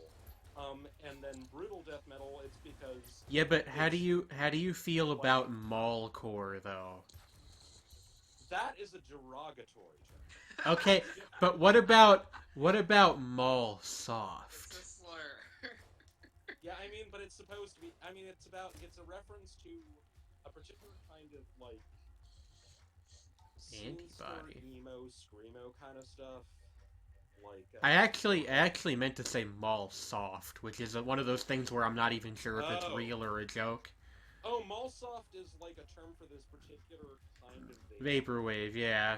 It's like a really specific subgenre of vaporwave, and it's kind of, if I'm not mistaken, it kind of has like a sound collage element to it. Yeah, I don't know. I actually unironically like vaporwave, but I do too. the subgenre delineation gets kind of absurd after a certain point. You're talking about Oh, yeah, I mean, subgenres with like 3 artists in them. Oh yeah, like What the fuck is this? I mean, the thing with Yeah, vaporwave is like sometimes the subgenres make sense, like because they do delineate particular sounds, right? Yeah. And then you get the whole thing with the hard vapor thing, where it's basically IDM with distortion. And like it's like basically a different genre entirely. But like yeah, there are some subgenres of vaporwave that are really more along the lines of just differences in aesthetic choices among people playing the same genre of music. Huh. Yeah, sorry I kind of got quiet for a second there. You'll see why in a minute. All right. That was fascinating. Anyway. Yeah, I don't know. Genre names are weird and dumb, but Yeah, that's I mean, okay. I think like I was gonna bring something up, and I've completely forgotten what. Oh, speaking of malls, I went to a an old, like, not a mini mall, like one of those smallish malls. You know what I mean? Yeah. Like, not one of the real big ones, but it's like Oh yeah. a couple stores connected by an indoor hallway. You're fighting a neon thing. Yeah, it just kind of popped out of nowhere. Is that there's like a second boss on this floor? I don't know what that was all about. Yeah, like a neon death fairy. Yeah, pretty Which interesting. is also kind of an Egyptian god, sort of. Something like that. Butterfly bird thing. Yeah. It's very weird. I like it. But anyway, so I was at this. It's called the Whitehall Mall. I used to go there a lot as a Yeah. kid, Oh, and like okay. half the stores don't exist anymore. So there's Oh yeah. big stretches of it that are just there, and it's very creepy. Oh yeah. There was Dead Mall- maybe like 20 people in the entire thing. Oh yeah, like dead malls or dying malls. Is shit. It's like they're really kind of cool, but they're also really creepy. Yeah. Yeah. Like the Cheltenham Mall back where I used to live was kind of like that. Like it started to be recovering a little bit, but like the what is it called? The anchor stores Uh had huh. died, Right. Right. and the rest of the mall was still functional. But like there was one anchor store, I think, and it was like one of those like super rift places essentially, Okay. and it's like, and that's their anchor store. I mean, it's like it was real. It wasn't a big mall at all, but it's like Yeah. everything connected to it had died. The only thing that sort of was surviving was that this Target moved in the space connected to the mall, Okay. but it wasn't directly connected to the rest of the mall. So the rest of the mall was just this other organism. Interesting. Yeah, but That is a so really interesting word to use to describe a mall. it is kind of. It's more of. Well, I guess it's more of like an ecosystem, because like Oh, there's yeah. all these little. Fleshy. Yeah, it's very fleshy. No. I mean, that does add to like that weird sort of underlying aspect of existential horror in a lot of vaporwave. So, Yeah, I mean that actually is something that I agree with. But yeah, like this thing you might actually kind of appreciate is like I kind of like you might appreciate my sort of theory here is like I feel like vaporwave in some ways is to me a logical progression of what of all people like Throbbing Gristle were doing on 20 Jazz Funk Race, which was that they were doing stuff that was heavily inspired by like 70s kitsch, but it wasn't like in a mocking way. It was like in a Yeah. situation of finding the genuine weirdness in music that is supposedly super normal, Okay, yeah, I kind of get what you're saying. and then like finding that hidden surrealness. Something I definitely want to do in my lifetime is go back to the Whitehall Mall with a boombox and just play, I don't know, some well-regarded vaporwave tape and just kind of leave it there on a loop. I want to see if anybody cares enough to remove it, because my You know what would be, my hunch is that no one will. you know what would be great is if you played this track by Torn Hawk, who he's kind of in like Yeah, I'm familiar with Tornhawk. He's Yeah, like you know, the he's weird like- like half and half area. he's like half vaporwave, half like techno-ish. Yeah. Weird techno. But like he did a track called The Mall, which is like 20 minutes long, and it's really quite good. But Yeah, there you go. if that would be if you left that on cassette, just playing in the Whitehall Mall, that'd be pretty dope. Yeah, it's gonna be my first installation art piece. Yeah, that's pretty awesome. I have to say. Guerrilla installation art. Yeah, there we go. I'll be famous in 10 years, I guarantee it. Oh my god, that's super awesome, I must say. Yeah, regarding dead malls, the one near me that, I remember the most fondly was the North Hills Mall, which is interesting because they basically got rid of it after a couple of years, and it was turned into this center of like cultural shit. So like it's basically the rich part of town now. That's interesting. Huh. But it was like completely like a dead mall during my childhood. Like the only acre was JCPenney, and like they had like hallways upon hallways of just like empty space and shit. Yeah. Well, the way this one's laid out, it's kind of like a big like cross shape, almost. Uh-huh. Yeah. And at the one end is a Kohl's. I don't know if you guys know what that is. It's kind of like a Oh yeah, I Yeah, know. Kohl's. okay, but there's that which is still there, and there's a movie theater at the other end which is not there anymore. It's like a gym now, and those were kind of the two that held the place together. And after the movie theater went out of business, a bunch of other stuff closed too. Like there used to be this value store in there that is now a vape shop. So that's interesting. Oh! So yeah, but and just, there's a couple storefronts that are empty. There's a comic book store which is somehow still open. I don't quite know how that works. That's sort of like how at the King of Prussia Mall, which is not dead mall, in fact, it expanded recently. Yeah. I For love a King while, of Prussia. It's great. like, yeah, like, oh, hey, somebody who knows King of Prussia. Yeah, like, seriously, like, there used to be a huge Borders bookstore, but after Borders, like, went bankrupt, so there's no bookstore, which is really lame. But somehow there are actually, like, 2 decent comic stores there. Oh, interesting. I haven't been to Like- King of Prussia in forever. Oh yeah, like it's they created a whole new wing to join the 2 wings, which is like as big as one of the other ones. It is really quite impressive. Damn. Yeah, Yeah, I just mean, like well, maybe not quite that big, but it's like 1 floor of one of those other places out, essentially. just in the original like 2-wing form, it was like one of the inspirations for that book that I wrote, where it was like set in just like a massive mall after. Oh. I actually think that malls are like really cool. Same. Like I know that's not maybe like a hip opinion to have, but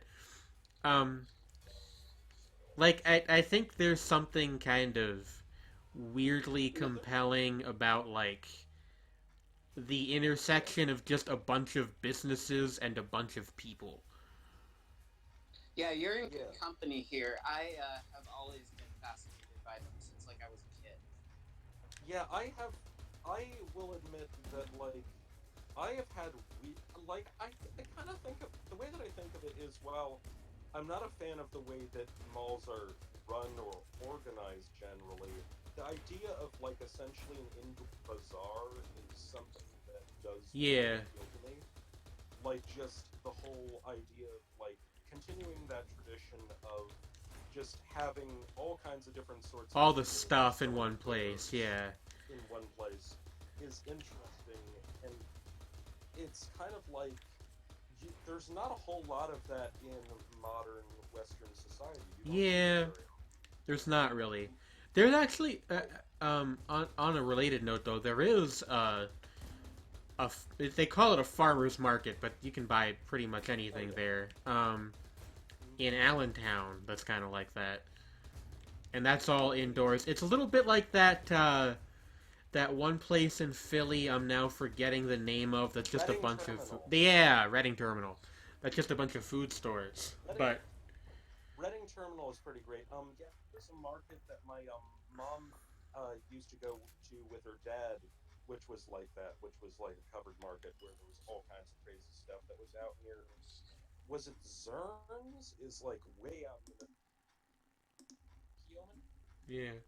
It's been too long since I went to Philly. Oh, hey, Lee. Vape shops have been popping up like crazy around here. Yeah, they've been popping up everywhere like crazy. They must have really low overhead or something. Yeah, I think they do. Yeah. Anyway, I'm gonna be right back. I have to use the bathroom quick, and I'm Oh, having that's okay. having a good run for once, so I see no reason to stop now. Don't stop. Never stop. Keep going. Never stop, never stopping. Never stop, never stopping. Don't start unbelieving. Apparently, the movie that was the tagline for Popstar was actually pretty good, according to my best friend. Oh. So, I'm interested in seeing it. Yeah. As I said, though, the one that just came into my mind was, don't start unbelieving. Never let go of that feeling, or whatever. Yeah, I can't remember what the... Yes. Don't yes. start unbelieving, never let go of that feeling. Yes. Oh my. Good old Gravity Falls. Indeed, it's... Yes. I am kind of happy that I managed to see that after the hype had passed. I still gotta get myself caught up because, like, I haven't actually like seen the back part of season 2. Oh, the ending is wild. Yeah, I figured. It is, I have heard a lot about it. It is something. It is something. Quite good. And Cool. bizarre.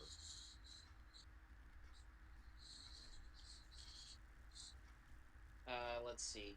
As far as Disney XD and just like cartoons in general shows go, my two loves of recent have been Samurai Jack, which people love, and Apple and Peanut, which people do not. Yeah. It's like... Yeah, I think you're the only person I've ever talked about that show ever. I mean, period. Yeah. Like, it is It wild. came up last week. You're a one-man fandom. I'm a one-man fandom for a lot of things. That Yeah. and TNB and kind of Rayman too. Though Rayman has like this not quite mainstream fandom, but like kind of an offshoot thereof, since like Ubisoft doesn't really like promote it the way that they do their like big franchises. Yeah. It's still like, I have returned. What are we talking about? It's still like their mascot though. We're talking about how Trey is a one-man fandom. Is a what? One-man fandom for like all the things that I enjoy. I've felt like that with stuff sometimes. Do you guys remember when I was big into hell is that called? I don't even remember anymore. Gem Warriors, that one manga. Yeah, I know what you're talking about. I don't know if I remember this. I'll show it to you then. But it's the one that was kind of like just similar enough to Steven Universe that people compared the two whenever one was brought up. Yeah. Like, and yeah, that was very, very different in many respects. It was like post-apocalyptic almost. It's a very, very weird manga. Huh. Yeah, I have been meaning to get to that one for a while. I need to catch up on it because I read it up to where it was at one point, but that was like a couple of years ago now, so it's probably... Well, no, actually it was like last year, I guess. But there's probably more that's been written since. Like, I'm trying to think of things that I probably qualify as, like... I don't really qualify as a one-man fandom for Alien 9, but I think I'm one of the few people who's, like... who considers that show a 10 out of 10.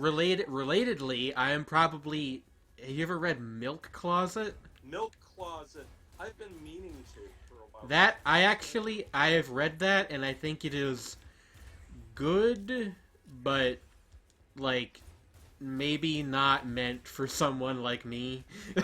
It's a very peculiar piece of media.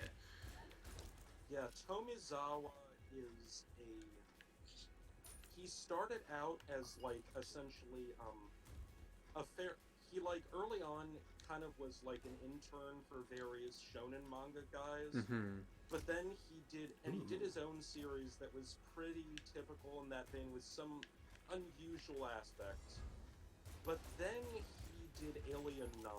And I think everything he's done after that has just been fucking bizarre, right? Like, yeah, like, it's all got that art style. He also did, all dark. Did you know that he did the Yume Nikki manga? He did the Yume Nikki manga, did one of the manga adaptations for Battle Royale.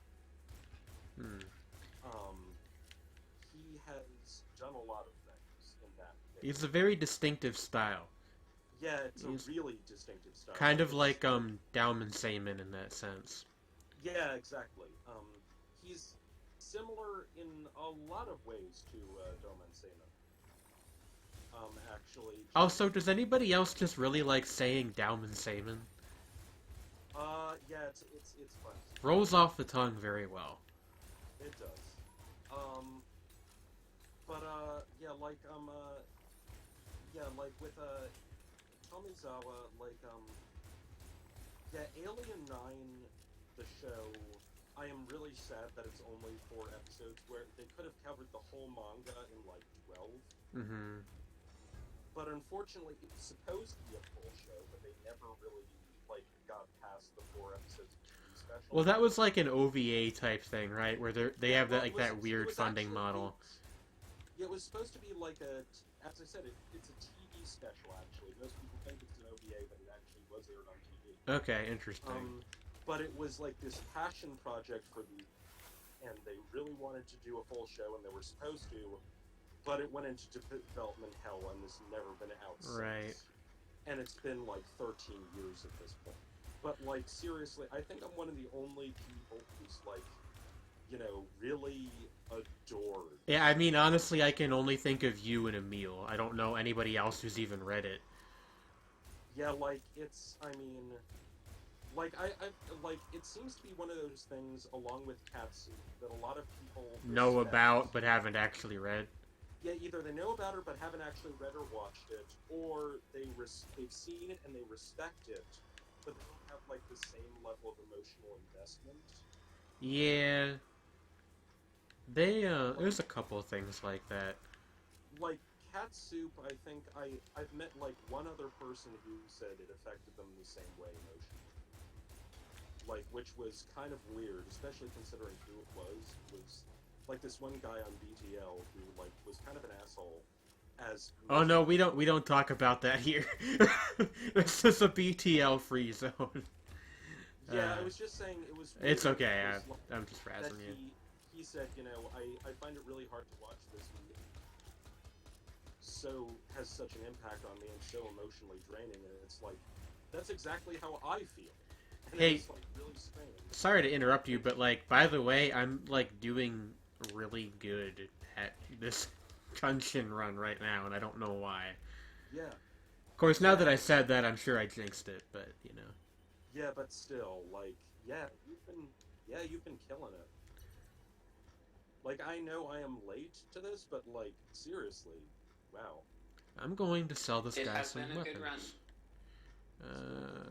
Let's see. Also, sorry for being MIA for a sec. I had to take care of some business. No, it's okay. Yeah, it happens. But yeah, I was thinking, you've had a good run, but your time is almost up. Oh no. I mean, actually, honestly, the only reason I would need to stop is if my mom came home, and I think she might be going to the gym after work, so we can go till whenever you guys are done. So yeah, I mean, I'm just happy. I'm trying to figure out how to What drop time is weapons. It's 12:30. It is. Control. That it is. I need to check the control buttons because I don't know how to drop things with the controller. There's no way to My like main check. concern is at most, you know, just letting them up with me, and you know, that sort of thing, which I can do just now. I'm tabbing way there. Okay, I guess I'll switch to the mouse and keyboard if I can remember how to do it there. There we go. Here, you can have this and this. Are there any other ones that I don't want? I don't really need the Helix gun. Did you either. drop the AK? Yeah, I had to. It was out of ammo. And this, I forget what this thing's called, but this is a really good weapon, so I wanted to buy some ammo for it. And then also the bundle of wands. Alright. Actually, I can drop the sailor gun, too. This thing sucks. There we go. Now we are fully equipped for a life of adventure. Such adventure. Whoops, I accidentally used the portal twice. I like, by the way, that even, like, down to the smallest details, this game is gun, because you'll notice the teleporters are shaped like revolver, things. Yeah. The things that you load bullets into. I don't remember what they're called right now. It is gun Chambers. all... Chambers, thank you. It's fractal gun. It's guns all the way down. Exactly. Isn't that what that lady said? Gunception. Said that the world rests on top of? Guns all the way down? That sounds about right. It's just, like, if you take a microscope and you examine it really closely, all the pixels are guns. Just interlocking revolvers. Also, I didn't mention it before, but I really like the ice cubes, the way that they're designed. Oh, the ice cube dudes. They're pretty cool. They're ice cool. Hey, I didn't even mean to do that. That's funny. Ah, no. Okay. I forgot that those skeleton guys get back up if you don't shoot them a second time. Shoot the skelemans. Kill the skelemans. You must kill the skellies. What the hell was that? You must kill the skellies. Hey, you guys ever seen that one, I think it's the Tex Avery cartoon where it's like a parody of murder mysteries, and this detective guy is like, what's in this closet, and a skeleton walks out and just says, a skeleton? And then there's another one that comes out, and it's a red skeleton, and says, red skeleton? Oh. Which is a joke about a comedian named Red Skeleton, I think. Red skeleton. Yeah. Yeah. Red skeleton. It's just like... It's a pun. It's a pun. Oh lord. Bit of a play on words. Yeah, there was what is it called?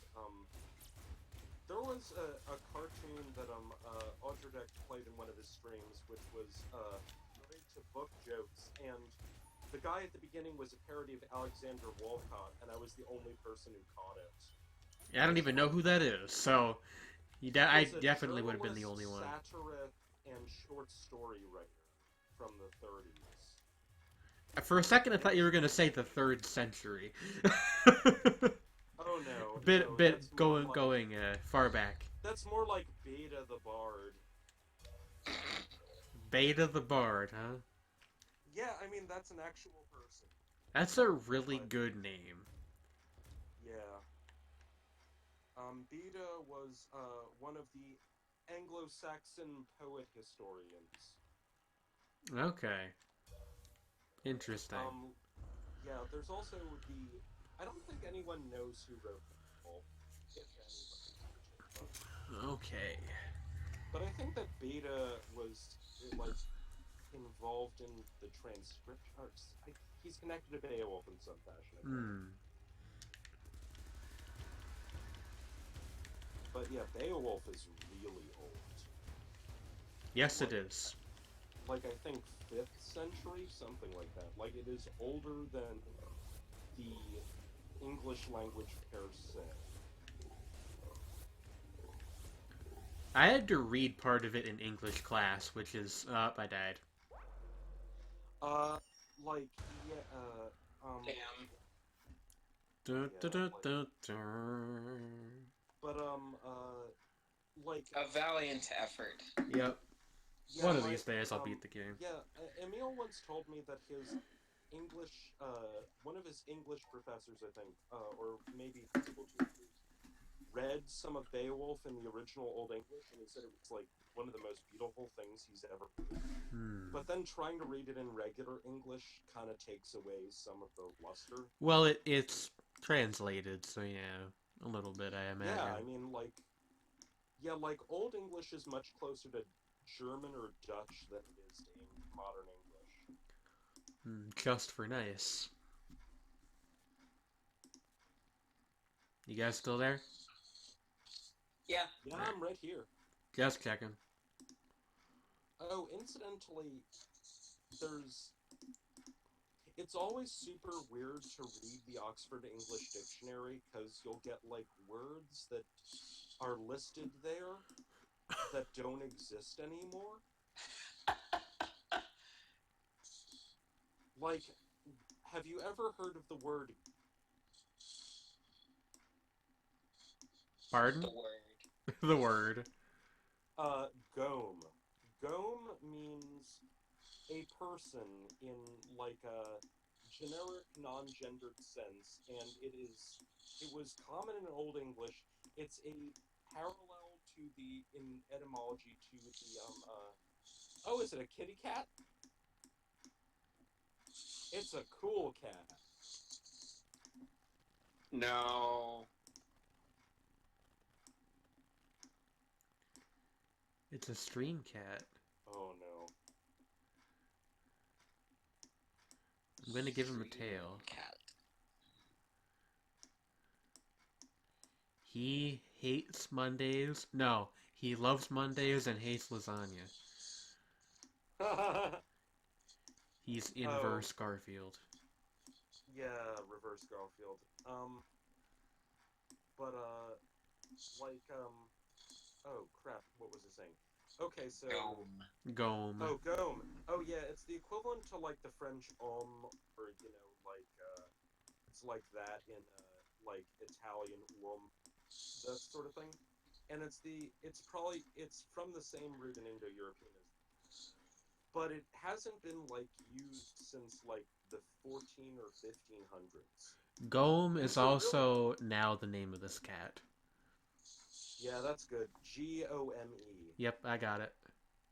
I'm gonna put an umlaut over it also, just for like some variety. Well, that would be gum, Yeah, which but is different. that's okay. Goma. Yeah. Let's make Gome. him into a monster cat, like the electronic music record label. A. Give They him little have. fangs. I kind of did give him little fangs, but I can give him like fangier fangs if you want. Like blop, Yeah, blop. like, There we go. oh, that's good. I think that's good. Yeah, that's good. So, if anyone wants to drop an MCAT in the chat, that would certainly be welcome. Yeah, Actually, this is good. This is high art. I am. You know that E with an umlaut over it is an actual letter in Albanian. That doesn't shock me very much. You know that Action that didn't Bronson work. is Albanian. Let's see. What's up? Action Bronson is I was Albanian? trying to find the monster cat emote, but I think it's like MCAT with the C capitalized or something stupid. It's in there though. I know it is. Yeah, I figured. but like the E with the umlaut in Albania is like the sound. Yeah, that didn't work either. That's weird. Like Well, you in, tried. The like what they call Albania in Albania is Skipuria. And there's there an it E is. with an umlaut in it. The T is capitalized. Okay, thank you, Trey. That's really weird. Mkt. Mkt. God. Mkt. It's a So good. hot. It's a good emote. It is a good emote. And it is a good label. I actually don't know anybody on Monster Cat. I don't think, except for that Marshmallow guy. Yeah, Marshmallow is on it, and then they've got unlike Pluto, Seven Lions, Pegboard Nerds. I've seen all of them live. Let's see, bunch of other people. It's gotten a pretty like decent reputation in the electronic music world because it lets people like on the label just keep the rights to their stuff as opposed to requiring them to sign off. Yeah, that is good. Oh yeah, that is distinctly non-shady. I like that. Yeah. Yeah, like electronic music especially popular electronic music is more the thing. It's like has really turned into a very ugly business for the most part. Yo, the first time I heard about ghost producing as a phenomenon, I actually wanted to fucking vomit. Like, if you're not producing a track and you're not writing it, you're not fucking doing anything. It's not even your song anymore. It isn't. That's like some, like, I don't know, like, you're less of a musician than DJ Khaled at that point. At least he sometimes DJs. Oh, jeez. Sorry. Apparently the MS Paint portion of the stream is when I decide to get, like, righteously angry for 10 seconds. Yeah, Major but, like, key. but I mean, at least you're righteously angry for, like, righteous reasons. Yeah.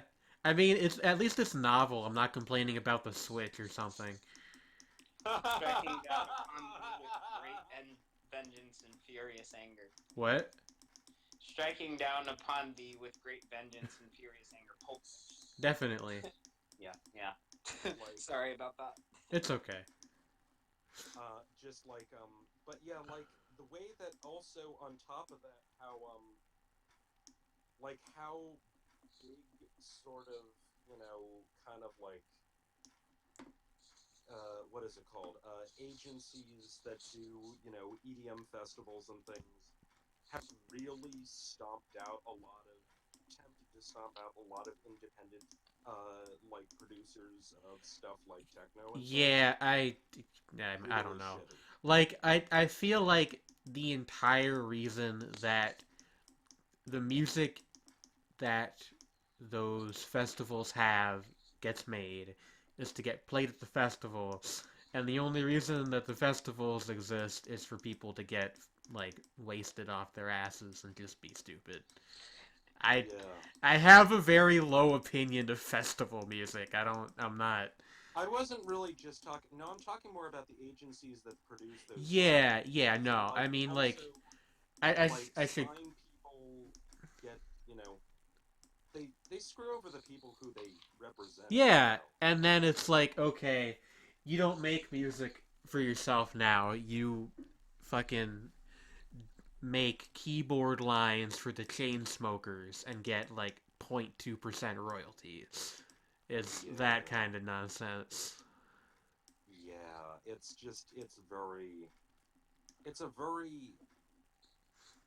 I mean, it's one of the areas where, like, there's so many other areas where the music industry has overall seemingly gotten less sleazy, but, like, it's Yeah. just moved. It's moved to other places. Yeah, I mean, Streaming.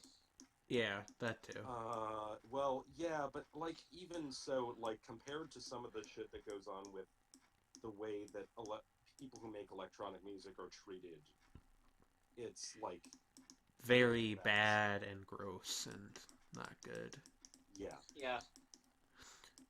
It's like, what was I gonna say?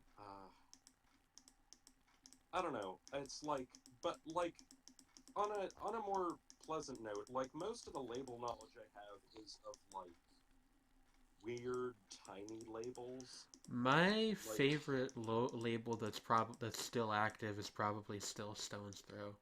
I actually have one of their stickers on the back of my laptop. Who? Stone's Throw. Oh. Like Peanut Butter Wolf's label. I have heard of them. Name a few people. Madlib, MF Doom was on them for a while. John Wayne was on them for a while. Roz G, I think Ganja Sufi was too for a little bit. Ooh. Recently, as far as labels go, I've gotten really fond of Future Classic, where Flume and Flight Facilities and Jaguar Ma are all members. Yeah, Jaguar Ma's a good band. I like them. I love Jaguar Ma. They had that album last year, and I liked it a every great now deal. and then. Yeah. That one was dope. Like, I'm glad that, like, Madchester Revival is apparently a thing now. Sorry, go on, Sredni. I was just sort of thinking of, like, how, just like thinking a little bit about Crucial Blast for a moment because I've recently bought a copy of, and hey, Yaren isn't here at the moment, so it doesn't have to be a Sutcliffe Eugen free zone. Because okay, do you remember this incident? Sutcliffe Eugen does not ring a bell to me. No, I'm saying, okay, so I mentioned in passing that Sutcliffe Eugen's Blue Rabbit was one of the scariest albums I've ever heard in my life, Uh-huh. and Yaren took that as a challenge. Oh, I don't know. I didn't hear about this, I don't think, or if I did, I forgot about it. And then I watched. He essentially live blogged it in the main thread, Okay. and was like, "Okay, this is interesting." And it's like, oh god, why? No, I don't remember this at all. I don't either. That And sounds it's only funny, a though. sequence of like So much 5 stuff posts. happens in the main thread, though. Yeah, but I mean, it was like only 5 posts. It was weeks ago, but it was like it stuck in my head because it was like I felt like I'd accomplished something, but I don't know what. That's always a good feeling. Yeah, but the thing about Sutcliffe Eugen is like, so the thing, it was founded by this guy from White House, who everybody knows fucking White House, Oh, good. and he was in like a live member, and he wrote some of their material. Okay. He did a collection. He did an album which was 10 cassettes long. What the heck? No. Like Go on. literally like 8 hours or 9 hours of material. Damn. And then vanished. He kept doing music, but like. So wait, like literally vanished or like figuratively? Figuratively, because Okay. he was like. I didn't know if this was like a Manic Street Preacher situation or what. Oh no, thankfully not. But Oh, I love the little crab that you added. Yeah, here's it's a crab. Good. It's good, but like, so this dude, he stopped His making. name is Shane. I love him. Shane the crab. And Hold on. the stream cat. I will label Shane. Hold on. And so, but like, he stopped making music as Sutcliffe Eugen for like 14 years, and then he comes back and starts making like really, like he had a band for a while, but then he starts making music again, and like over the course of about the last 2 decades, he's done like some stuff that's like it's really innovative, really strange music. Like he incorporates stuff like he'll do stuff that's like full on freaky, loud, feedbacky synth stuff, but then underneath it'll be stuff like hammered dulcimer and like layered bits of like If this voices. stream group didn't already have a name, Hammered Dulcimer would be high on the potential list. Hammered dulcimer is a good word. Or noun 2 words. Phrase, Yeah, two words. Yeah, it's a noun phrase. Mm-hmm. But yeah, Shapes he like and forms. But I Shapes just- and forms. shapes and forms. Shapes But and yeah, forms. it's like I super. I really like his work because it's just so. The textures are gorgeous, I guess. It's like not the kind of music you expect to be beautiful, but it is so immaculately produced that I can't help but seriously respect it. And I think that's what I like a lot about like a lot of really ominous, noisy music, is that you can have something that's very ugly yet is so beautifully rendered. Right. Yeah. I get that.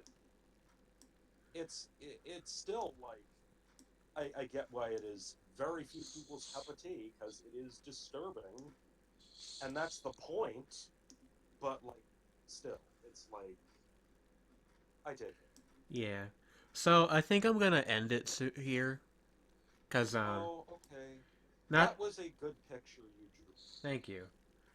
Not that I don't like Okay, hanging out with another- you guys, but Yeah.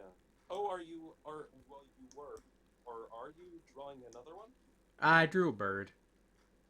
real You're quick. a bird. Yeah, Looks kind of like a plague doctor, to be honest. yeah, it is. Well, plague doctors do have those weird bird masks. Anyway, Yeah, exactly. yeah, I want to straighten up quick before my mom goes home. So Okay. gonna One do last that. thing was actually because of the plague doctor thing. I've been thinking of like, I talked to Kex and a few other people about this, but I kind of want to do a game based on playing a plague doctor Hmm. in That'd be like cool. a JRPG kind of thing, but without sort of the battle mechanic. It's you attempting to introduce what at the time would be modern medicine to the sticks of Europe. Interesting. And Cool. it would also be kind of a story based on like revenant stories that were precursors to vampire stories Hmm. from that period in Europe. Whoops. Like Interesting. basically just an examination of that time in history that kind of gets ignored. Well, that would be cool. Um, And, on a and related note, do either uh-huh. of you have, we'll say, I think I introduced Trey first when I brought the stream in. So, Sredni, do you have anything you would like to plug for our viewers and anybody watching the VOD? I make music as Silence and Secrecy. And It's where can they find that? silenceandsecrecy.bandcamp.com as like essentially one word, right? And yeah, I sometimes also make music by under the name Fever Carpets. It's also there, and I will be writing a webcomic. I just haven't gotten to that point yet. And you can bug me on Tumblr at the first initials of this. I have found something that there is no use for. IHFSTIN.